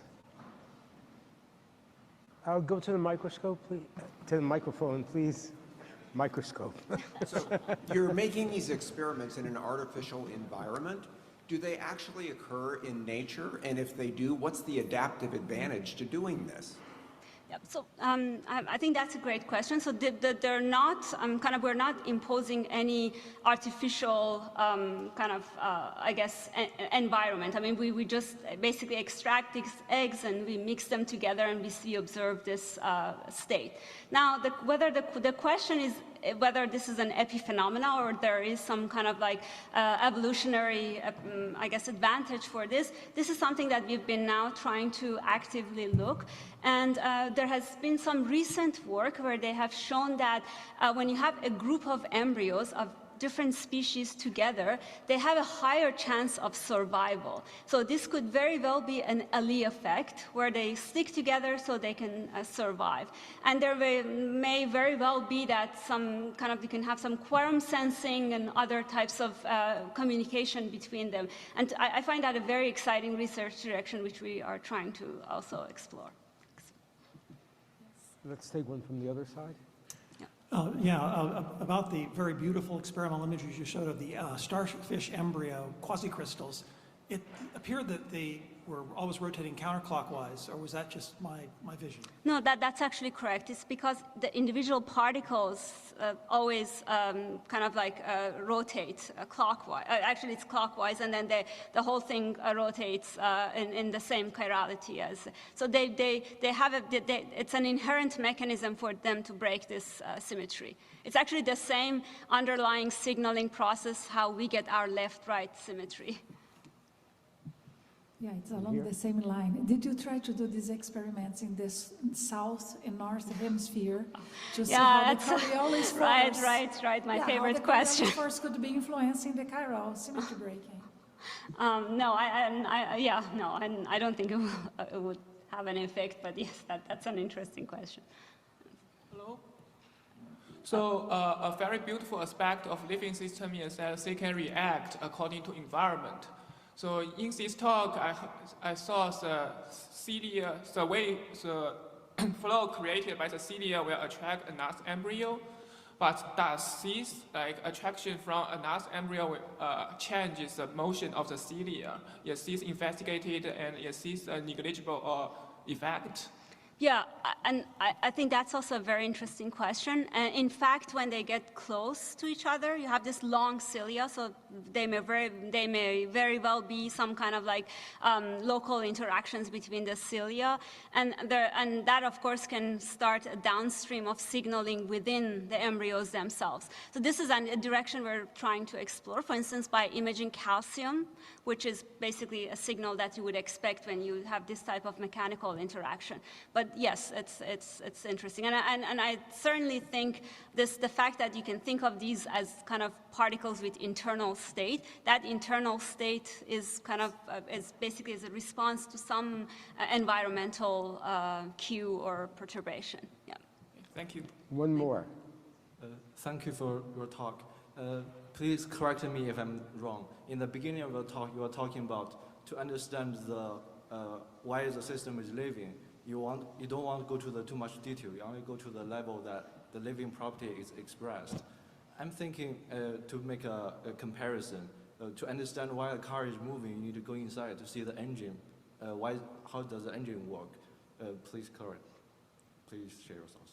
Yeah. I mean, I think it's in the same kind of spirit as what Denis mentioned. I mean, there are different understanding of you can basically have very microscopic, every microscopic detail about your system, and then you can start from there and start coarse graining to get the macroscopic emergent behavior. But I think that's really at the heart of thermodynamics. When we think about something like pressure or temperature, we don't really care about what kind of gas we have or how it's interacting, and that's I think is the incredible power of thermodynamics. We don't care about how they interact with each other at equilibrium. And it's just really, with the emergent properties we get is the pressure or temperature.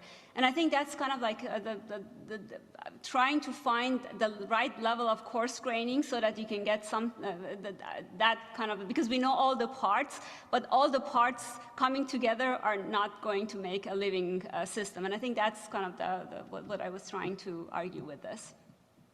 Okay, so let's thank Nikta again for showing us how much more you can do out of equilibrium than in equilibrium. Our next talk is from Chiara Mingarelli. First time I heard of Chiara was last summer when I opened up my New York Times with my breakfast cup of coffee and read, "The gravitational wave background was always going to be the most important, the most obvious thing to find." And then it quoted where Chiara and where she was, and a member of the nanograv experiment. Chiara got her degrees at Carleton University in Canada, University of Bologna, and University of Binghamton. In 2013, the Royal Astronomical Society selected Chiara as a voice of the future, and she went and presented some work at the House of Commons. Her PhD thesis, Gravitational Wave Astrophysics with Pulsar Timing Arrays, was selected by Nature as the outstanding PhD thesis in 2016. She's an active science writer and a reporter and received the Marie Curie Actions Communicating Science Prize in 2017. And the American Astronomical Society 2023 High-Energy Astrophysics Division Early Career Prize for her leadership in the analysis of pulsar timing array data and her contributions to our understanding of the stochastic gravitational wave background. Chiara?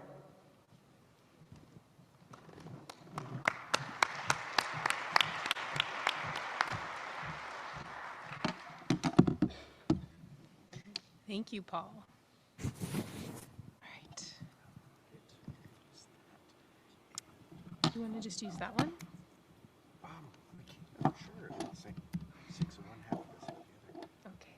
Well, the clicker's already put in that one, so it seems better. This is Paul's. Do you want power? Sure. Better safe than sorry. Absolutely.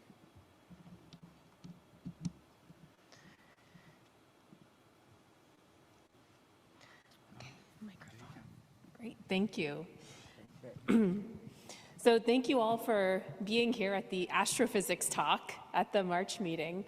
It reminds me of when I was a graduate student. My PhD advisor said to always write my talks as if there were very smart non-experts in the audience, like condensed matter theorists.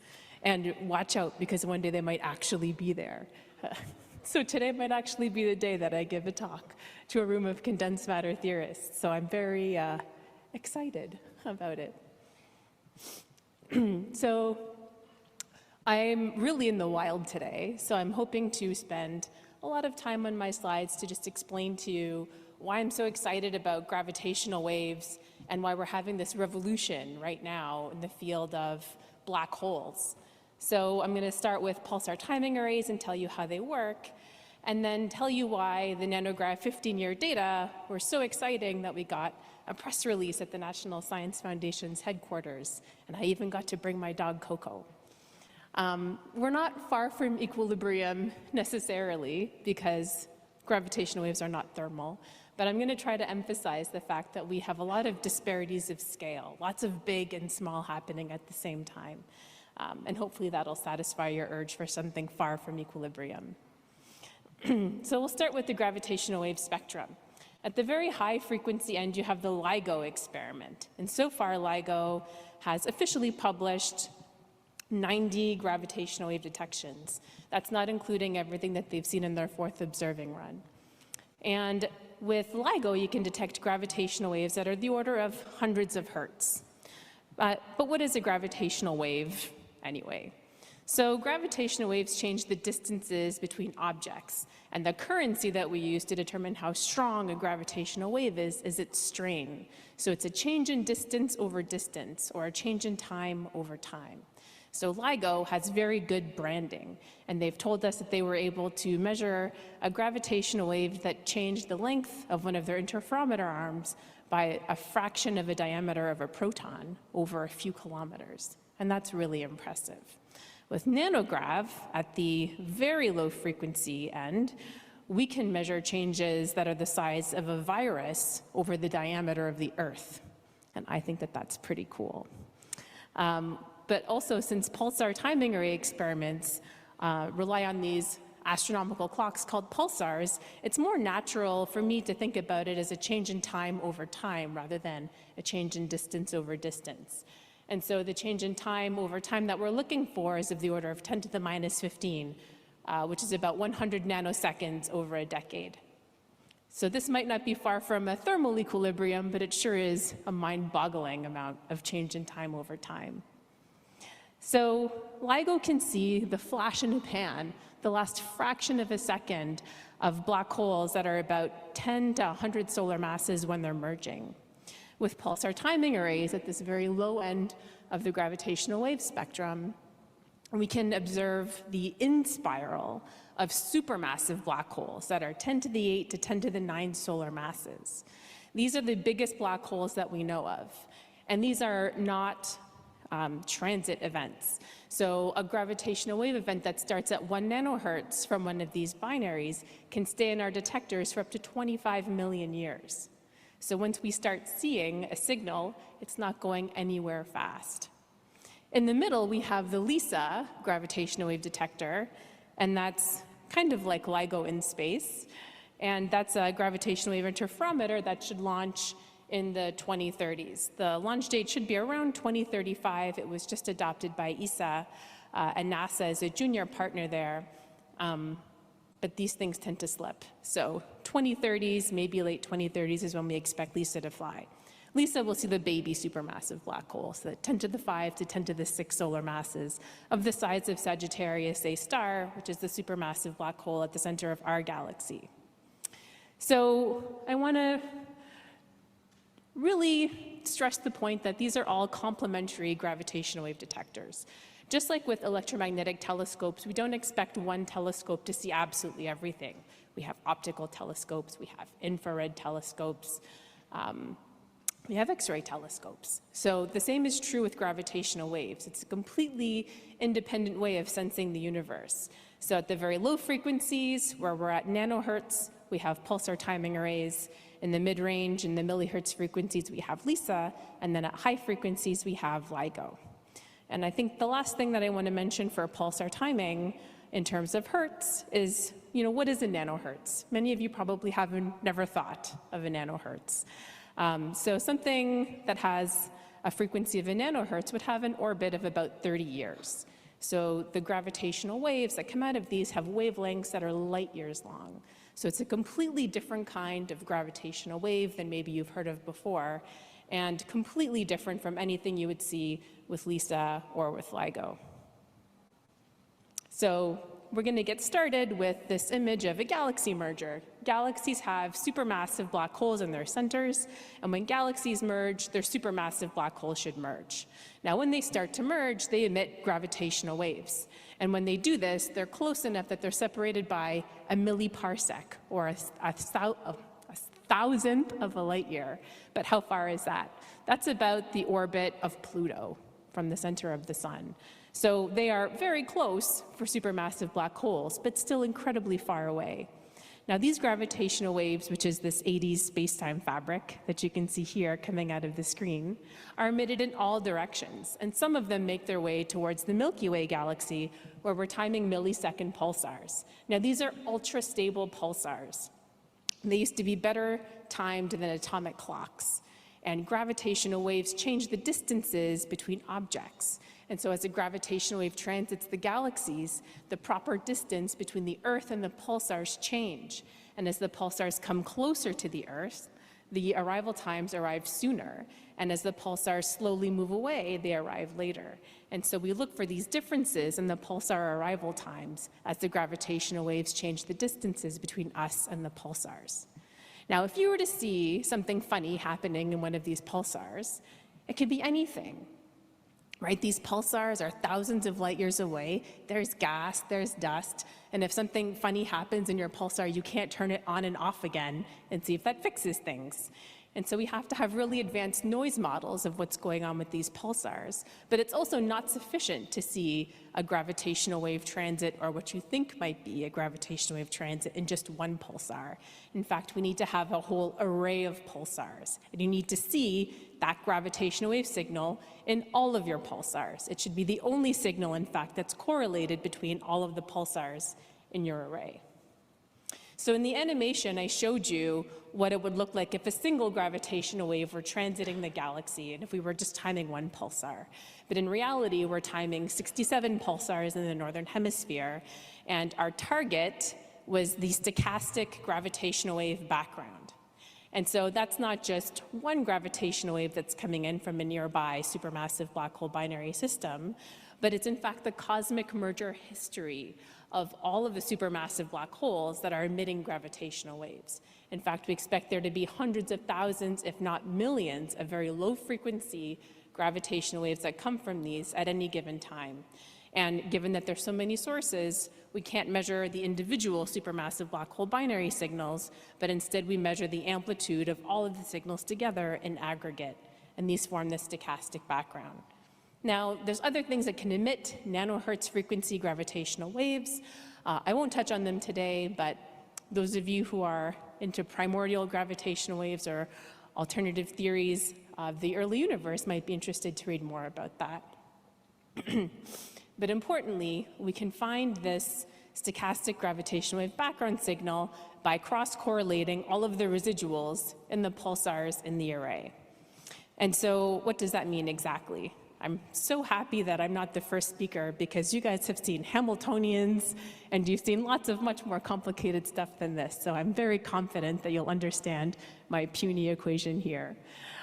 So the way that we look for the gravitational wave signal is by looking at the residuals in pulsar A and pulsar B.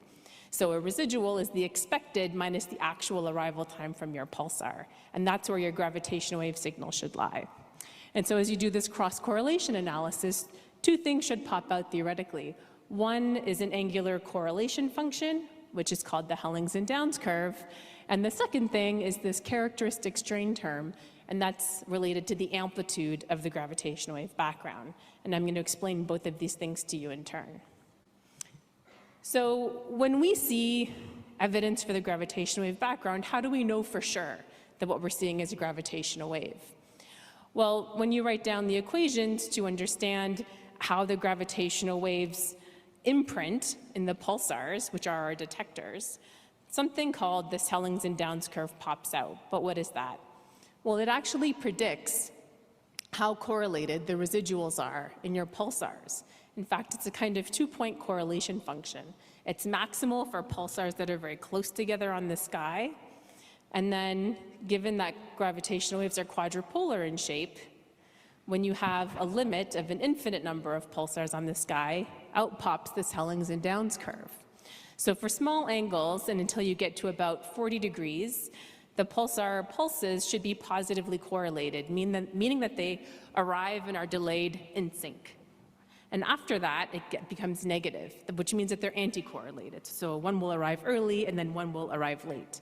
And then because it's quadrupolar, it goes up again, and when they're separated by 180 degrees, which is pi for the condensed matter theorists, then you get positive correlations again. And so this is really important to see if you're looking for a gravitational wave signal, because no kind of red noise in your detector, no other physical process in nature can reproduce this kind of quadrupolar pattern that you see in the pulsars in your array. So this is, the final frontier. We had to absolutely see this before claiming any evidence of gravitational waves in our data. And so in the Nanograv 15-year data, we finally found evidence for the Hellings and Downs curve, which you can see here as the black dashed line. And so the error bars are still kind of large, and you might not be convinced by just looking at this figure that what we've seen is the Hellings and Downs curve. So in the next slide, I'll show you a basogram, if some of you belong to the Church of Reverend Bayes. But here you can see, pretty clearly the points follow that shape, and the black line just shows you what zero correlation would look like. So we timed 67 pulsars for 15 years. And it took 15 years to find this signal because your minimum frequency goes like 1 over your observation time. And so here our minimum frequency is 2 nanohertz, which is 1 over 15 years. So here you can see 2,211 pulsar pairs that have been binned. And we had 21 new pulsars with respect to our last data release. Everything has more than 3 years of data. But how confident are we that what we're seeing is really the gravitational wave background? So in order to just very cavalierly walk through Bayesian theory, I'll just tell you that we look for evidence between 2 models. So the first thing that we try to understand is what we're seeing just intrinsic noise in the pulsars in our pulsar timing array, or is that the same noise that's showing up in all of the pulsars? And so the odds of that are 10 to the 12 to 1 that it's the same noise in all the pulsars. Okay, that makes sense for a gravitational wave background. It has some amplitude, and that amplitude should be the same in all the pulsars. But then we have to ask, does that amplitude, does that red noise follow the Hellings and Downs curve? Do we see this additional cross-correlation term that shows up that's predicted by general relativity? And the odds of that are something like 1,000 to 1 if you follow the lowest 5 frequencies, which I'll show you in a few slides, or something like 300 to 1 if you look at all of the different frequencies that we study. So this was the first evidence for a gravitational wave background, and we say evidence for because it's about a 3 sigma detection. And so particle physicists everywhere would revolt if we said that it was a real detection, so we now say it's evidence for the gravitational wave background, and in the next few years we should have enough data to take that to 5 sigma. But before now, we didn't even know if supermassive black holes merged at all. There were a lot of theories that competed saying, you know, the black holes can get to within about a parsec or 3 light years of each other, but then there's not enough time in the history of the universe for them to merge by just emitting gravitational waves. And so this Hellings and Downs curve is the first definitive evidence that supermassive black holes merge. We didn't even know that before, and that's crazy because now not only is there evidence that they merge, but hundreds of thousands of them are merging. So I think that's pretty cool. All right, the next part of the signal was the characteristic strain. And so the characteristic strain tells you what the amplitude of the gravitational wave background is. This amplitude is related to astrophysical processes, including supermassive black hole masses and galaxy merger rates. Now, I've highlighted those 2 things because each gravitational wave signal comes from a supermassive black hole binary system. And for there to be any kind of gravitational wave signal, you need to have 2 galaxies that are merging so that their central supermassive black holes could merge. Now, what's important here is that this characteristic strain squared is very strongly a function of the black hole mass, and it's a weaker function of your galaxy merger rates. And so effectively, when we measure the amplitude of the gravitational wave background, what we're measuring is the result of this double integral, which shouldn't scare any of you at all. I saw the other math in the other talks. This is really easy. So really what I want you to see here is that the frequency can be decoupled, assuming that the binary orbits are circular, and that what you get is a power law behavior. You have the characteristic strain is some amplitude. That amplitude is given by this double integral, that it should scale its frequency to the -2/3. If there's any cosmologists in the room, you might be more comfortable with omega GW for gravitational waves. And I just want to remind you that these things all tie together with the cross-power spectral density, SAB. So when we cross-correlate the pulsar residuals, 2 things pop out, the Hellings and Downs curve and this amplitude that modulates the Hellings and Downs curve, which is this characteristic strain. So when we measure the amplitude of the background, we then have a handle on black hole masses and galaxy merger rates over their cosmic merger history. Now, there's also some interesting deviations from this f to the -2/3 power law. Because that couples so strongly with black hole mass, any kind of uncertainty that we have in the black hole masses will raise or lower the amplitude of the gravitational wave background according to this green band here. And also, I told you a little bit earlier that we're not really sure how supermassive black holes merge. We certainly know that they do now, but exactly how they do merge is still an open question. And so here in blue, I've highlighted 3 different ways that they can merge. My favorite is stellar hardening.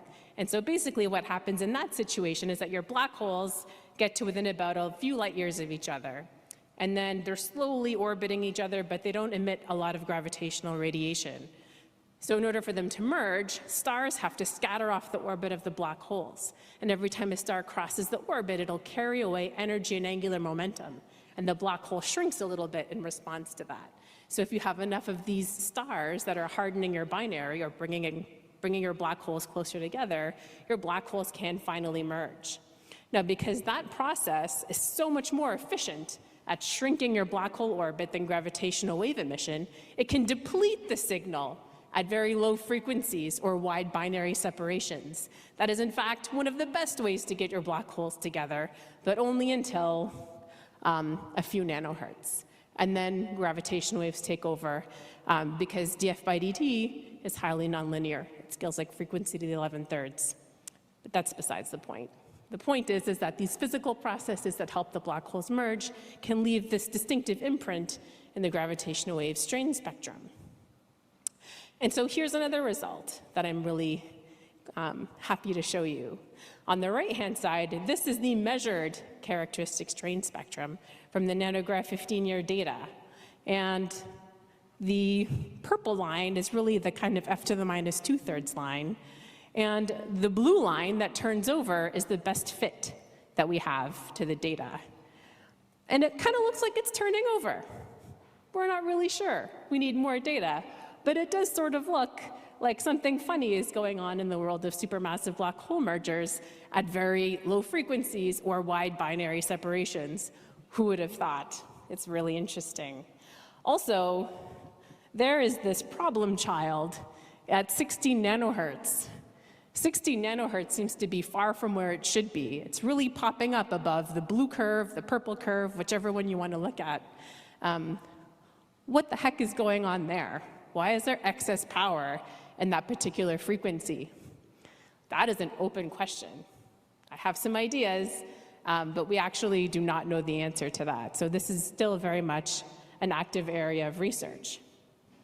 But now that we've measured this amplitude of the gravitational wave background, which is about 2.4 times 10 to the minus 15, what can I actually tell you? Well, I said earlier, if you solve this double integral, that you can decompose the answer into black hole masses and galaxy merger rates. And in fact, that's what I had my student Andrew, Casey Clyde, do here. And so in this beautiful rainbow plot, you can see that the minimum mass of black holes that's contributing to the gravitational wave background is about 10 to the 8 solar masses. And this is a new result. Before, we didn't know what the minimum mass was. If there were enough 10 to the 7 solar mass black holes, maybe they added something. They do not. We know what the supermassive black hole number density is. So I can tell you that there are about 1.1 times 10 to the minus 5 supermassive black hole binaries per megaparsec cubed. That might not seem like a lot, but it's more than we expected. And I can also tell you that the redshift, or the volume that encloses the gravitational wave background, goes out to around 2.5. And that's pretty far. I can also tell you that from our theoretical studies, we figured out exactly how many supermassive black hole binaries should be in each frequency bin. And you can tell here on the y-axis that there is something like 1 million of them at these very low frequencies. And as you go to higher frequencies, there's fewer and fewer binaries. In fact, at around 26 nanohertz, the stochasticity of the background breaks down. And that's because your black holes just start merging so quickly that you don't have enough of them in each frequency bin to create a stochastic background. And so that's really interesting, because that means that at these higher frequencies, the gravitational wave background really drops off, and that leaves a lot of discovery space for individual supermassive black hole binary systems. They don't have to work so hard to rise above the background radiation to be individually resolvable. And that's what I'm really interested in right now. So right now, I want to go find the individual supermassive black hole binary systems, because, I mean, what could be cooler than trying to commandeer the James Webb Space Telescope and point it at a galaxy because you think that there's 2 supermassive black holes in there. And so how would we do this? How would we find the galaxy that hosts these individual binary systems?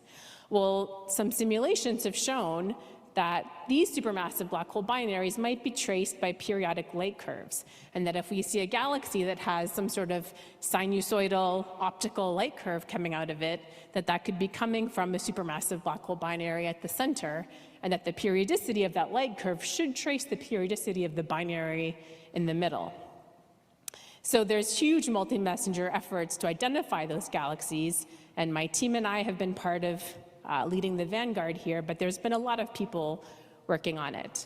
We found that if you know the position of your galaxy on the sky and the purported frequency of the binary from electromagnetic observations, you can do an order of magnitude better in your gravitational wave searches than if you were to do an all-sky search and not know. And so in this theoretical study here, I showed that we should be able to find at least 2 supermassive black hole binaries by the end of the decade. And that would be fundamental in saying definitively that supermassive black holes are sourcing the gravitational wave background. But also, you know, they merge and they're there and there. That would be very amazing to say. These supermassive black holes can also induce anisotropy in the gravitational wave background. You've probably heard of cosmic microwave background anisotropy, but have you heard of gravitational wave background anisotropy? It's no less cool. So here you have an image showing how you'd get from something that looks roughly isotropic to the underlying supermassive black hole binary population underneath. And so as our resolution gets better, as we add more pulsars to the pulsar timing array, we'll be able to discover the underlying structure and distribution of the gravitational wave background in terms of its component sources. And so here we have a map that we can possibly make of the gravitational wave background, given enough time and pulsars. And so here is what one of those maps could look like. So back in 2017, I did a suite of realizations where I showed how you would get from a map of these individual binaries to a gravitational wave background map, and what it would look like if you were to take the angular power spectrum of one of these maps. So on the top corner here, there's a bright single source that dominates the gravitational wave background. This would be something really nearby that's very loud. And you would get this blue curve when you do the angular power decomposition up to some L. And if you don't have that bright source, if you just remove that one, what you get is the bottom plot on the left, and that induces anisotropy at about a level of 20% in the gravitational wave background. So right now, we don't have enough sensitivity to constrain these maps of the gravitational wave background, but it's certainly a direction that we're going in, and soon we'll actually be able to make these maps of the background. But when we're talking about making maps and detecting anisotropies, well, how can we do that, right? In the Hellings and Downs paper from 1983, they implicitly assumed that the gravitational wave background was isotropic. But I didn't believe that for 1 second. And so I rederived it and then introduced a P of omega hat term and was able to write down these alternative Hellings and Downs curves. Here you have a dipole. Here you have quadrupoles. I went up to hexadecapoles and then stopped because other people can write down whatever correlation functions they want. And in fact, after that, people went even further and said, well, what if there's additional polarizations in gravitational waves from extensions of general relativity? What if we have more than just plus and cross? What if we have a breathing mode? And so the breathing mode, I think, is really interesting. It's that green curve up there, and the red one is the Hellings and Downs curve to guide your eye. And a breathing mode would perturb space-time like this. So if the gravitational wave is propagating out to the back of the room, your ring of test particles would respond like this instead of the regular plus and cross polarizations. And so that's also awesome.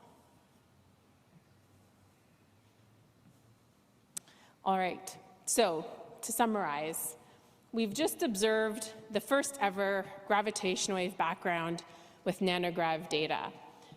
No other detector has observed gravitational wave backgrounds. We're the first ones to do it. And it took 15 years and a collaboration of 200 people. I've been working on the nanograv experiment for 10 years, and some people have dedicated their whole lives to it. And so far, we know supermassive black holes definitely merge, which is fantastic.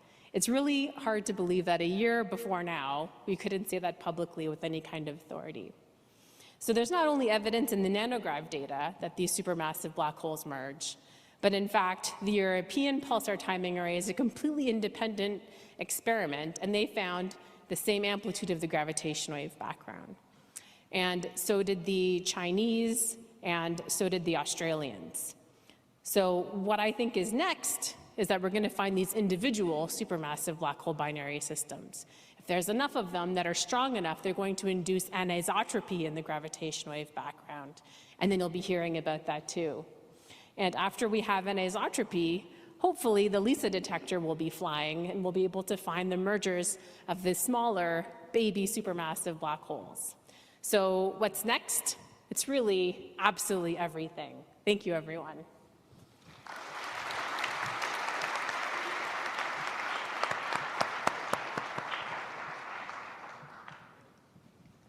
Thank you.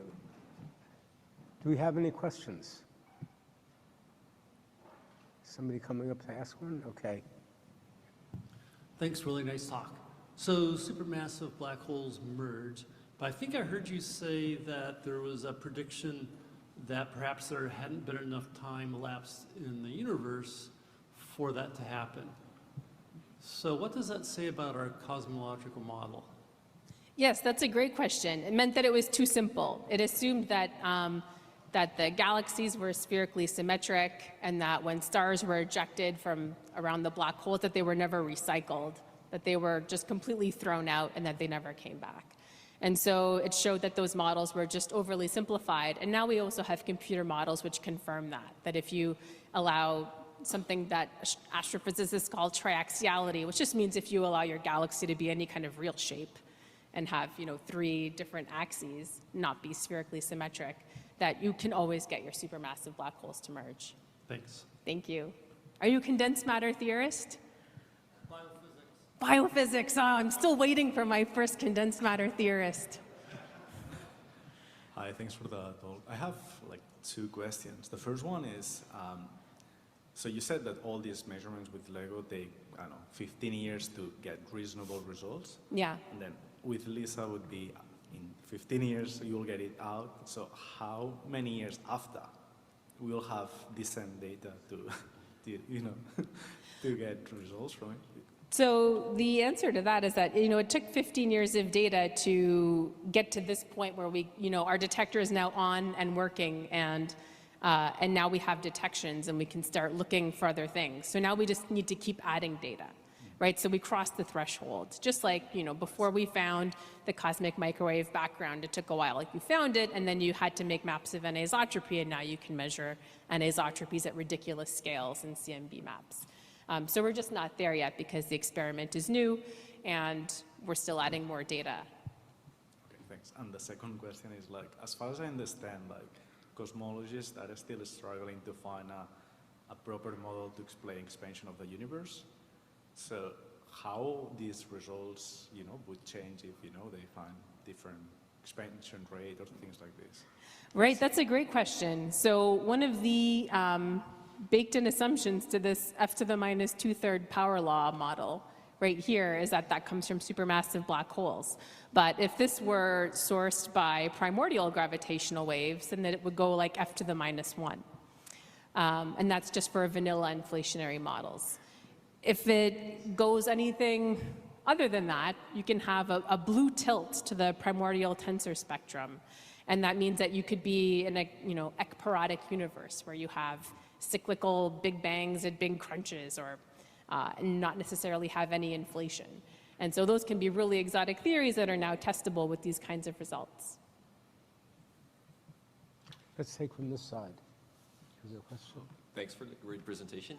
I'd like to ask, I don't think I understood it properly, but how do you get information on the location of the binary stars? Because the data is coming from infinitely far away, right? Yeah, that's it. So how do we get the information? So the gravitational waves come from supermassive black holes that are basically infinitely far away. And then the detectors are pulsars within our own galaxy. So can you specify which thing were you pointing to, the black holes or the pulsars? The black holes, because the pulsars you can get from electromagnetic sensors, right? Yes, yes. So how do you get the information from where the wave comes? Right, that's great. So the gravitational wave detectors, in terms of pulsar timing arrays, have very poor angular resolution on the sky. And so when you do all sky searches, you have to be really lucky to be in the right part of the sky to get a signal that just pops out if you don't know where to look. And that's why I think that that kind of search is futile, that it's going to be really difficult to find anything. And so the approach that my team and I are taking are to do targeted searches on specific galaxies. So when I say a targeted search, it really means that you restrict the prior range of the parameters that you use. You know from electromagnetic observations which galaxies might host supermassive black hole binaries. And so you look at the purported frequency, sky position, and distance to the source, and then try to constrain the black hole mass and then the strain that comes from that source. And so by doing those kinds of searches, you're, in my opinion, much more likely to find the individual binaries first, because you don't have to look over the whole sky. And you don't have to say, you know, which galaxy is it coming from? I don't know, my error box on the sky is so big that there's a million galaxies there, because you were looking at just one. I see. Thank you. Wow, what an amazing talk. Really beautiful. Are you a condensed matter theorist? Again, biophysics. Oh. My question is about the penultimate slide where you showed all these alternative models. Yes. You compared them with HD. Yeah. Now, if you apply that Bayesian analysis that you mentioned earlier, yeah, which one's most likely? What are we expected to see there, and with, you know, what likelihoods? Very good.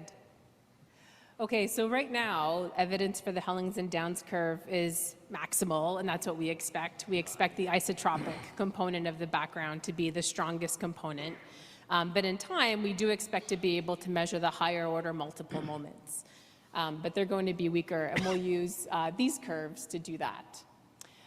For the extensions of general relativity, for example, like the breathing mode, that one in particular is tricky because it doesn't live on its own. You would have the plus and cross mode, which give you the Hellings and Downs curve, and you would have the breathing mode. So you need to measure all three of them to have evidence for that. And these are all, you know, higher order corrections. So measuring stuff like this will be like when we're in the era of precision cosmology, when we can do really precise stuff. And that might take another 10 or so years of data, depending on how nicely we can play together internationally. Incredible. Thank you very much. Thank you. One last one? While the chocolate's setting up. You said that you can go out to redshifts of 2.5? Yeah, the volume of the background, yeah. So would you need more pulsars? Like, what would you need to get back to the dark ages? Like Z15 or so, somewhere around there? And also, when would you expect supermassive black hole mergers to peak? I guess the number density of them happening to be peaking at what redshift? Great, okay. So we expect, in cosmology, the cosmic noon, right, or when all the galaxies were assembling, was around redshift 2. So we think that that's probably when some of these mergers started. And it takes a long time for you to go to a galaxy merger to your supermassive black hole merger, something like 2 gigayears, 2 billion years. So the other question was, do we ever get back to the dark ages? I think that that'll be really hard. So the stochastic background, the volume of that goes out to redshift 2.5, but it doesn't mean that individual binaries are resolvable that far. It just means that you get some contribution to the background from sources that are that far away, but it doesn't mean that I'll ever be able to point to one and be able to resolve it directly. To do that, you would need something like LISA. But then you asked also an interesting question about how to improve the detector, like what would I need to do? So the signal-to-noise ratio of the background scales as the number of pulsars instead of the square root of the number of pulsars, because you're doing all these cross-correlation searches. So that gives you an n-squared term for the number of pulsars. But it then scales as the square root of time. And so by waiting longer, you get more sensitivity, but mostly by adding pulsars, that's how you win. The only way to win doing both things is to combine data that different telescopes across the world have taken of the same pulsar, because that effectively gives you a longer time span, but then you need to have friends at the other telescopes that want to share their data with you. Thank you. Let's thank Chiara again. Thank you.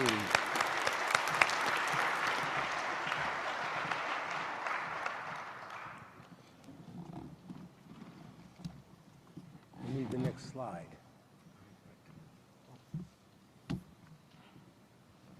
Do I give you this? Yes, thank you. Okay.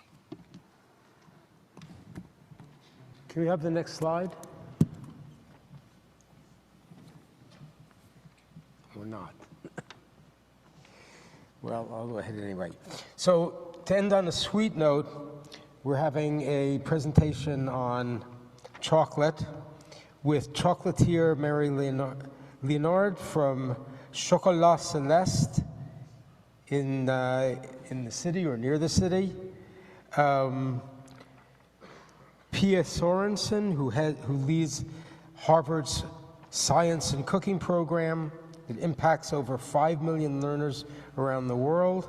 She's also an author of several books, including the best-selling Science and Cooking, Physics Meets Food, From Homemade to Haute Cuisine. And here we go. That's what I was looking for. And Dave Weitz. Dave is a Malenkoff Professor of Physics and Applied Physics at Harvard. On April 18th this year, he will be awarded the Bauer Award and Prize for Achievement in Science from the Franklin Institute for transforming our fundamental understanding of squishy materials ranging from gels, polymers, colloids, and emulsions to living organisms. His innovations led to the development of microdevices for applications ranging from rapid disease screening and drug delivery to cosmetic products. A master educator, he's also popularized science through the physics of cooking. Let's get the team out here.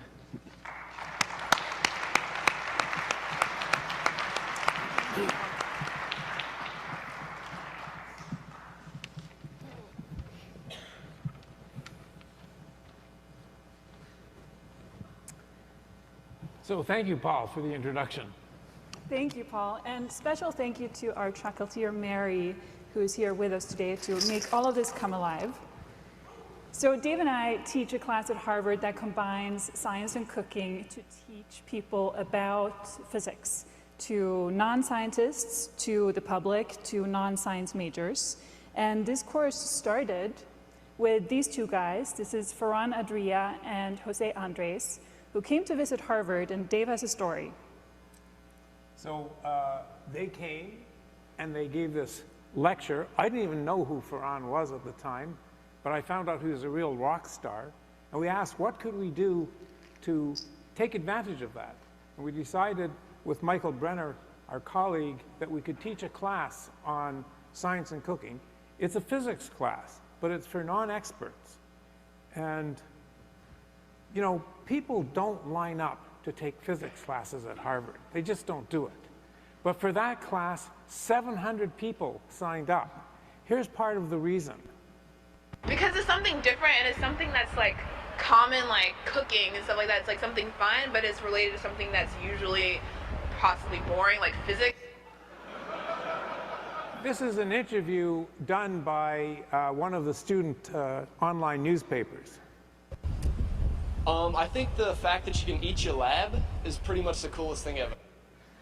And that became the theme for the class, that you can eat your lab. And people really don't line up for physics at Harvard. This is somebody posted online a video camera, a phone video of the first day at the entrance to the class.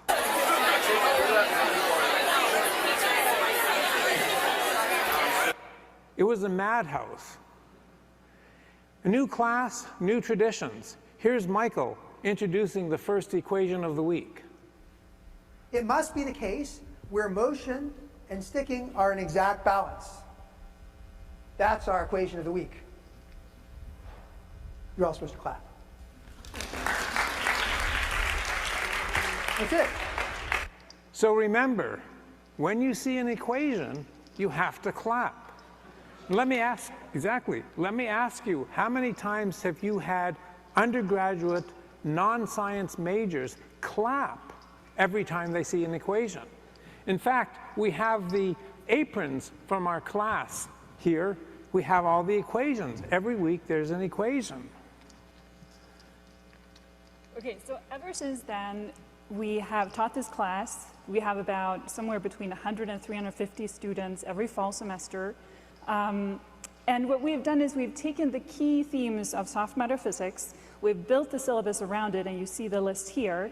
And then we are inviting chefs from around the world that are representative of the different kinds of cuisines, gastronomy, ways of cooking, and they come and we kind of match them with these science themes. So here you see in the upper right, we have South America represented from Pia Leon and Melina Martinez from Peru. In the middle, you see Fatmata Binta from Ghana in Africa. We have right here from Minneapolis, Sean Sherman, the sous chef. We have Spain represented. We have Indian cuisine from New York City. We have the pitmaster Brian Furman, with whom we cook barbecue. And so the chefs come and they talk about how they do what they do from their perspective, and we talk about the science. And then students go into the lab and they cook something, they take measurements, and then they eat their lab. So this is one of our most popular labs. It is molten chocolate cake. When this happens, the entire room smells like chocolate. And we measure how quickly heat diffuses into cake, and we measure the heat diffusion coefficient with that. And then we have liquid nitrogen ice cream with it. So from this class, the program has basically grown and kind of turned into its own little institution, which I've been leading for the last several years. And one of our most honored traditions is that every Monday night, we also invite the chef to basically share the class with the general public. And so people from around the Boston, Cambridge area, the Northeast, come in and they listen to, for example, Joanne Chang talk about the science of chocolate, Brian Furman cook barbecue outside. We always pray that it's not raining. In the lower right, you see Carlos Tejedor from Spain, who made a foam, one of the foams he makes in his restaurant, and he got so excited seeing it under the microscope that he literally stepped out into the audience and was like, wait, and he took a photo with his cell phone. He was like, sorry guys, that's amazing. He was so excited. And as you can see, clap for the equation of the week. The audience also knows to clap for equations. In 2013, we decided to engage the entire world in this endeavor, and so we put the class on edX in an online class, and so people around the world from almost every country were doing science in their kitchens, cooking ceviche, measuring the diffusion coefficient of hydrogen ions in raw fish, doing science in their kitchens, being experimentalists. My favorite thing, my passion, and my research group focus is fermentation. And so I developed a course that is entirely on the science of food fermentations, and I turned it into an online class as well. People around the world are now making sauerkraut and kimchi and every kind of bubbly thing in their kitchen, thinking about the science, thinking about the microbes. And finally, we pulled together all of this science into our book, which came out a few years ago and was a bestseller when it came out. Finally, our most recent endeavor is, over the last year, we've really tried to ramp up our collaborations with K-12 teachers. We collaborate with them, we bring them to Harvard. We work with them to adapt the lessons to an appropriate level for the level they teach at, and we support them in bringing it into their classrooms. But enough about us. Let's do this. Let's have all of you join us in doing an actual lesson, a science and cooking lesson, and what could be better than chocolate? Mary. Yes. We will do what we would always do. We go and we find the absolute best chocolatier in town, which is Mary, and we ask them to please tell us about how they think about what they do. Okay. This is a representation of the kinds of chocolate that I make. I have a degree in food science from the University of Minnesota, and my first class that I loved the most was Scientific Principles of Food Preparation. And the first class was coffee. Nothing compared to chocolate. Anyway, so that's my business, and I also do company logos, etc. And the one with the flower represents the flower that grows off the tree of the trunk of the tree of the cacao tree. Okay, this is the package of what we do for Christmas time. This is my staff, and we all are always in blue. That's our color. Our chocolate collection is called the Blue Cacao. This is our chocolate tempering machine, which is a lot different than this little small bowl I have on the side of me. It holds 200 pounds, and it automatically creates equilibrium in itself. We bring it up to let all the fat crystals melt out, and then it self-seeds itself so that it produces a shiny, surface chocolate that can be eaten. When you bite into it, it snaps.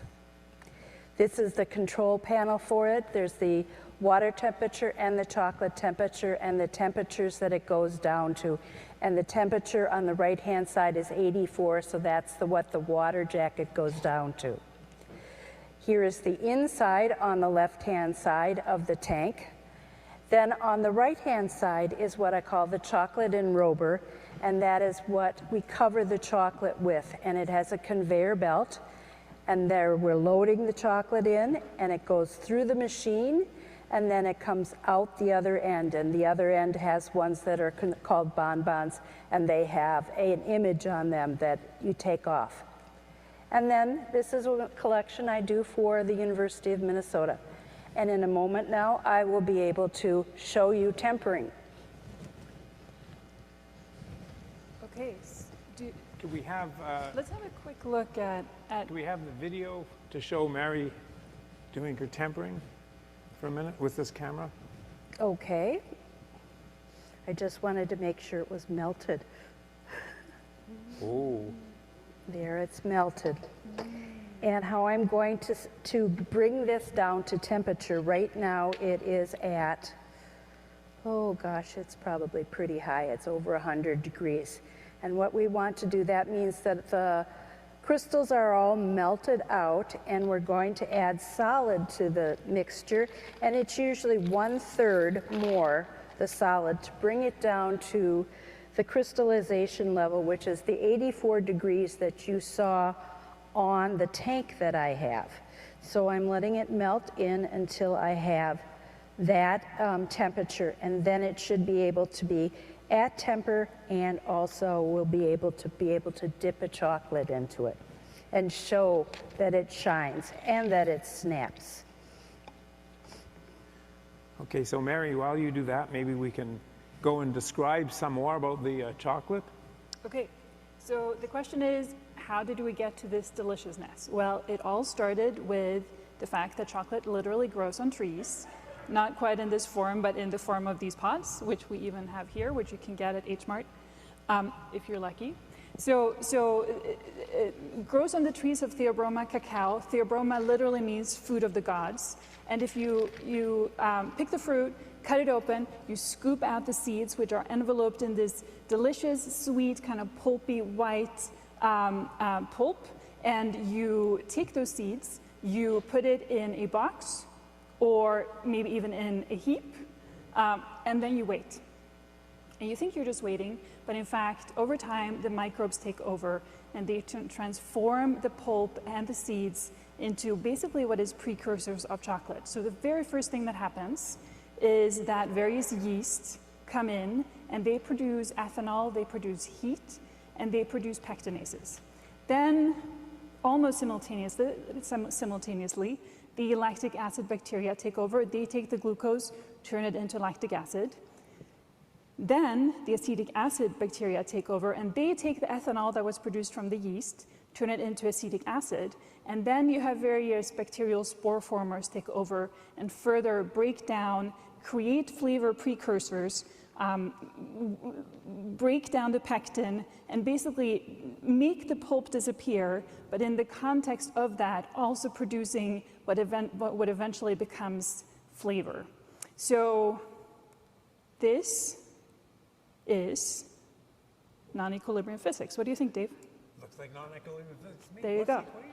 And what's the equation? So what would be an equation, if you were trying to fit an equation to this, what would you look at and how would you do it? Well, what I propose is we do this equation. You're good, you're good, you're good. Exponential growth. So each of these growth curves in the microbial succession starts with exponential growth. You can see how it goes up and then eventually there's decay and they die. But this is the equation and you already clapped.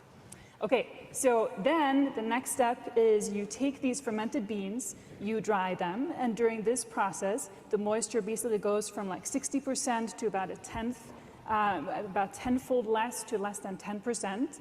And that, of course, non-equilibrium physics.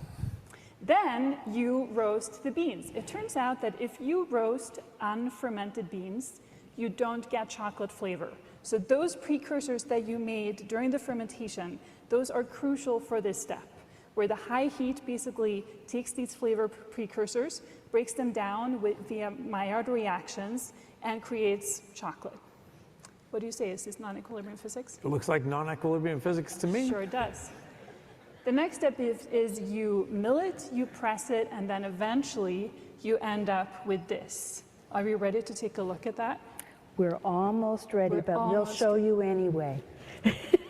Otherwise, I can talk a little more. Talk a little bit more. Okay. So that you got to get the timing right here. We practice the timing hard. It's difficult. You can't control chocolate. So that's the seeds, right? And this is traditionally how chocolate was made. You took the seeds, you turn it into chocolate. But the issue is there is so much waste. That entire surroundings of the pod, you don't use it. Basically, the liquid around the pulp, you don't use it. And so what do chefs do? What do the cutting chefs of the world do? Well, they try to innovate. They're constantly pushing the boundaries of what is possible. And so when we invited Chef Pia Leon and Malena Martinez from Peru, they basically showed us how not only can you make chocolate, but you can use every part of this pod and turn it into something with all kinds of different textures, all kinds of different flavors that are delicious. Jellies, beverages, vinegars, marshmallows, crunchy things, delicious things. And so we like to take this spirit, this innovative spirit that chefs have, but also scientists should have at least, and we'd like to give the students an opportunity to practice this.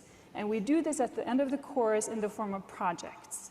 So students basically get the task, take some food, make it better, make it different, make it sustainable, just innovate with it, do something. So here's one example. This is a student project where the students asked, what if you actually don't want chocolate to melt at lower temperatures? What if you could make it heat resistant? And so they played with various additives. They measured the elastic modulus, the viscosity, and they found a recipe for chocolate that is solid at 70 degrees Celsius. Another example, this is one of my favorite ones. This is Molly Levens, who took the class first year fall. She got so into chocolate, her project was on sourcing different single origin chocolates, measured the force it took to break them. She analyzed the sound of the snap, the melting point. And she got so into this that she spent the entire next few years studying the science of chocolate to turn it into a special major. And I just talked to her last week, and she was like, actually, I'm working on sustainable methods for cocoa production in Ecuador. So she turned it into a career. Back to chocolate. So, Pia, one of the most important things about chocolate is to temper it. And Mary, I think you're ready to tell us something about it. Yes, I am. On here is that I placed a little bit of the chocolate that I had been stirring and bringing down to temperature to see what it looks like. And what I want it to look like is I want it to shine. And this is slightly shiny, but it's not quite there, so I'm going to do one more and let it solidify. But this one solidified rather nicely and rather quickly because this surface is very cold. So what I have here is a couple centers from chocolates that I have in my business. And I'm going to just place it into the chocolate itself. And this I do with that large enrobing machine. And then I have a chocolate that I'm holding. I'd hold it lower so you can see it. And then I'm just turning it over. And there it is. And then in a couple minutes, it's going to solidify. And then when you bite into it, because it's in temper, it's going to snap. And when you're buying chocolate, if your teeth go right through the piece of chocolate, it's not in temper. And if it's in a grocery store or something like that, it not being in temper could mean that the temper is holding the chocolate in place or the center in place so that there are air pockets then, and then that chocolate could be moldy. So you want to make sure that when you bite into it, it snaps because that's protecting your chocolate. And this chocolate is Dolce, a special blend from Valrhona chocolate in France. So thank you, Mary. So tempering chocolate is really the ultimate in non-equilibrium processes, and it's something that we teach our students about in many different ways. We can teach them all kinds of really cool and interesting physics about tempering chocolate. So what is the key to the chocolate that's involved in tempering? It's really that the fat inside of chocolate, the important ingredient inside of chocolate that tells you what the consistency is, are these fats, these triglycerides. And there are many different structures, many different types of triglycerides, and how they behave determines the nature of the chocolate. So their melting temperature, there are 6 different forms of crystalline structures that cacao, that the fats will form. And it depends very much on the exact structure, how long the tails are, the structure of the tails, whether they're bent or things like that. And they can crystallize in a variety of different structures, and each structure will have its own character, its own appearance, its own flavor, and the way it will look. And there's only one that you want of all the different types of the crystals that can form, you want just one. And tempering is to adjust, to use non-equilibrium physics to adjust the system so only one crystalline structure forms.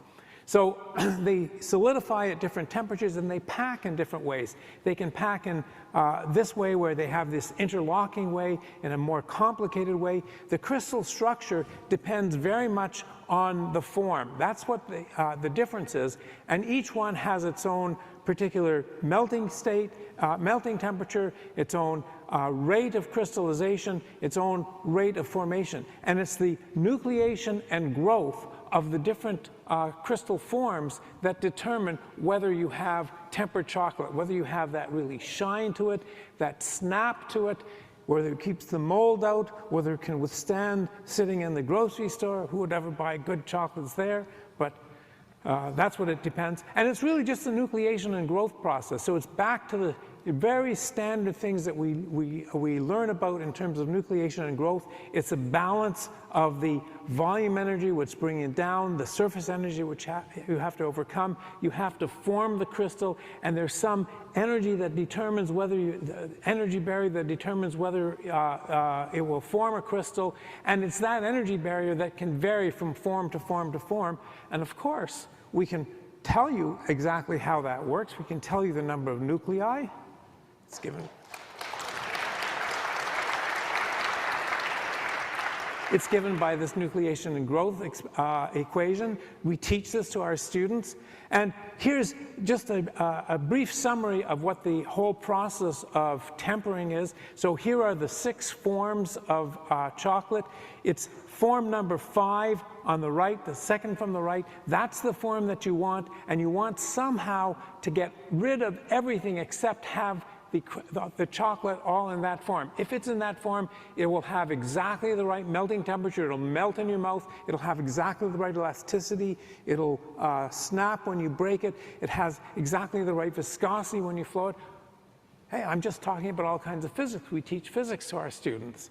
So how do you do this? You heat it all up. You heat it to above the temperature. If you notice the graph on Mary's machine, the first thing you do is you heat it up. You melt all the crystals, everything, so it's a liquid.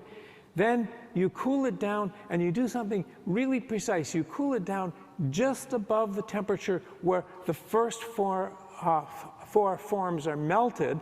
And what's unusual is that the 5th form nucleates a little bit earlier, a little bit faster than the 6th form. So they start to have nuclei, they start to form crystal nuclei.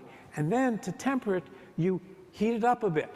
Sometimes, very often, what you'll do, you'll stir it, then it's not homogeneous nucleation, it's heterogeneous nucleation, or you seed it. You take crystals and you add crystals of chocolate to induce the crystals that form. But you want the crystals to form exactly at that form. And then when you cool it down, you have perfectly tempered chocolate.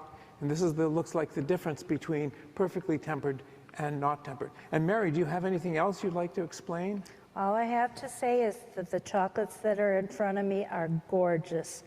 And they're beautiful because they have different facets of color in them and the light that's on them. And I have to say that anything, when you do them, there's a certain art and science to them. And that the formation of what it looks like on the surface does make a difference to the beauty of the chocolate. And we had wanted to be able to give everybody a piece of chocolate, but the insurance company won't let us do it. So we apologize for that. And with that, we thank you and enjoy your chocolate when you have it.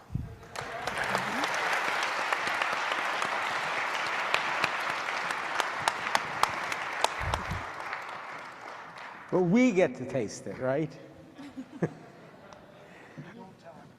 Oh, I forgot. Okay, are there any questions? If so, come up. Oh, look at this. No, I better hide it. Okay, now you have to watch his face.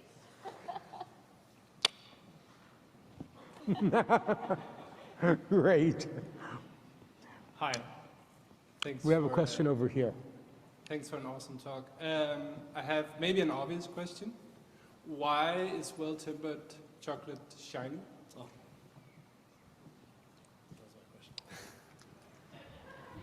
Why is it shiny? Sorry, we're busy. Yeah. because all of the molecules have fused together into the perfect pattern.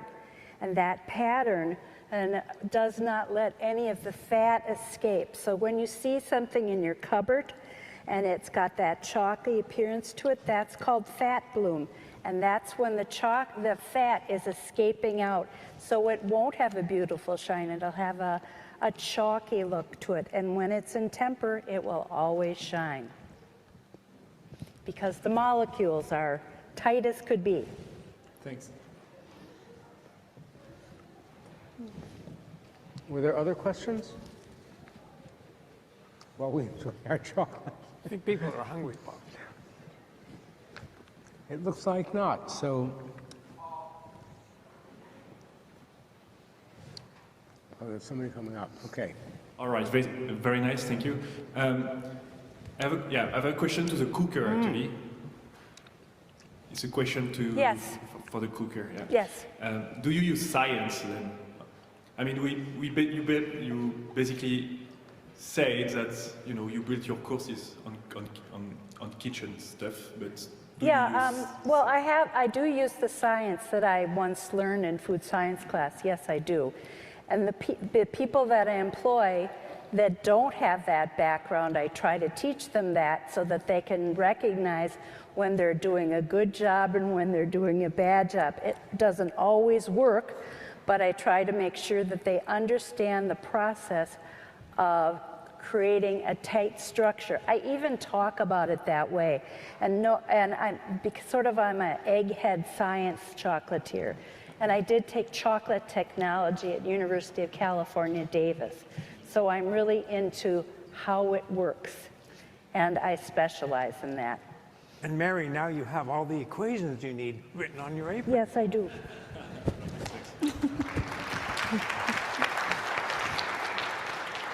Oh, we have more questions lined up.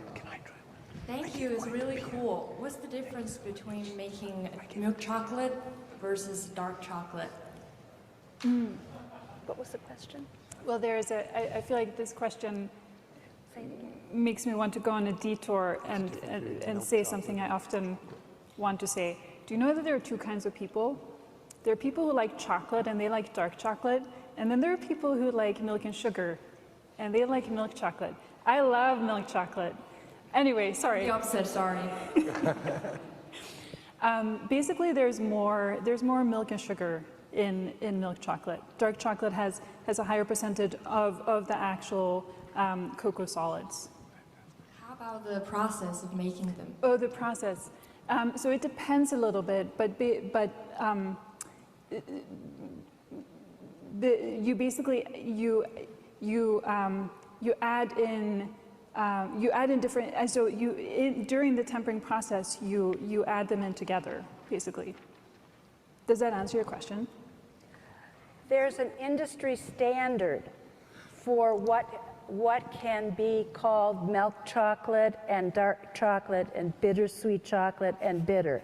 And the industry standard in the United States for it to be called chocolate at all, it has to have 20% cocoa solids.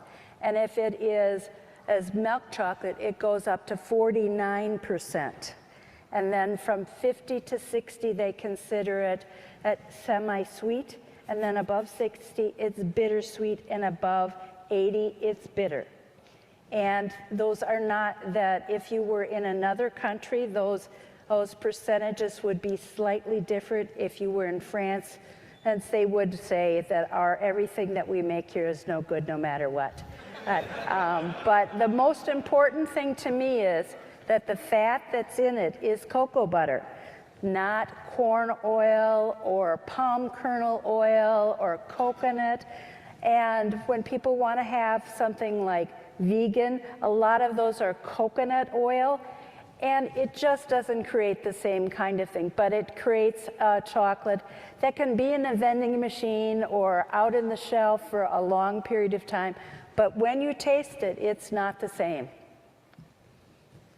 Thank you. Question from this side. Thanks for the really fun talk. Do you have any copies of your book here for sale? You can order them on Amazon. I saw that, but anyways. You can order chocolate from me if you want. It's chocolatefilets.com. Let's have one last question from this side. Thank you for the great lesson. So in your slides, you show that there are several components in chocolate, and when we temper the chocolate, we will work at the melting point of one specific component. But why don't we choose the other melting point of the other temperature, which is the melting point of the other components? Is it necessary that we work on at that particular component? Yes, because you don't want the 4 bottom forms to form. You want them to be melted. So you sit right above the temperature where they're all melted, and then you're far enough away, you're as far away from the form that you want to start to form crystals, so then it starts crystallizing, and that's what you want to try and do. But you want to keep the others from crystallizing. I see. Thank you. Okay, let's thank the team again. And let's have some closing remarks from our APS president, Enki Kim. Very briefly, that was amazing. I sat there for almost 3.5 hours to taste that one chocolate, and it's worth waiting for 3.5 hours. This class has been quite well known and influenced quite a bit. In fact, in Chicago is a city of architecture, so we created a physics and architecture a few years ago, and in inviting the world's famous architects and giving lectures and talking about physics and architecture. That was amazing. Paul was just telling me that he's from New York City. New York City is a city of fashion, so they're talking about physics and fashion. So I think this is a really exciting way of teaching physics. So I'd like to first give a big round of applause for all the speakers. It's amazing.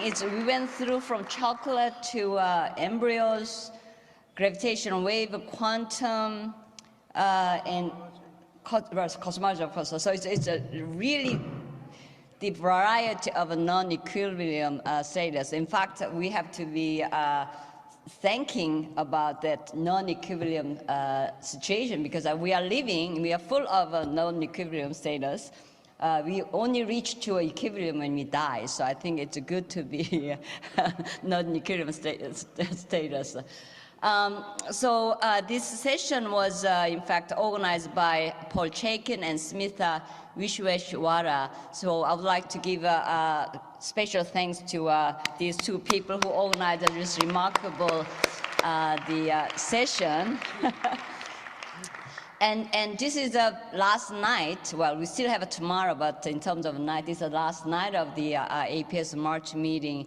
And you may not have seen all the people, especially APS staff, who has been working tirelessly for months. And in fact, here, about 100 APS staff came and to make sure everything is going very smoothly, and so far, in fact, has been going very well. So I'd like to give a big round of applause to all APS staff.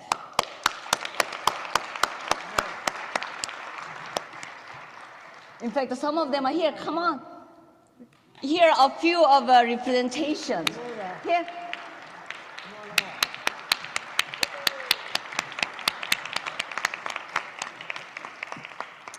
All right, so this ends the 2024 Kavli Symposium, and thank you for joining. And we would like to see all of you at the 2025 APS annual meeting in Anaheim, Disneyland, California.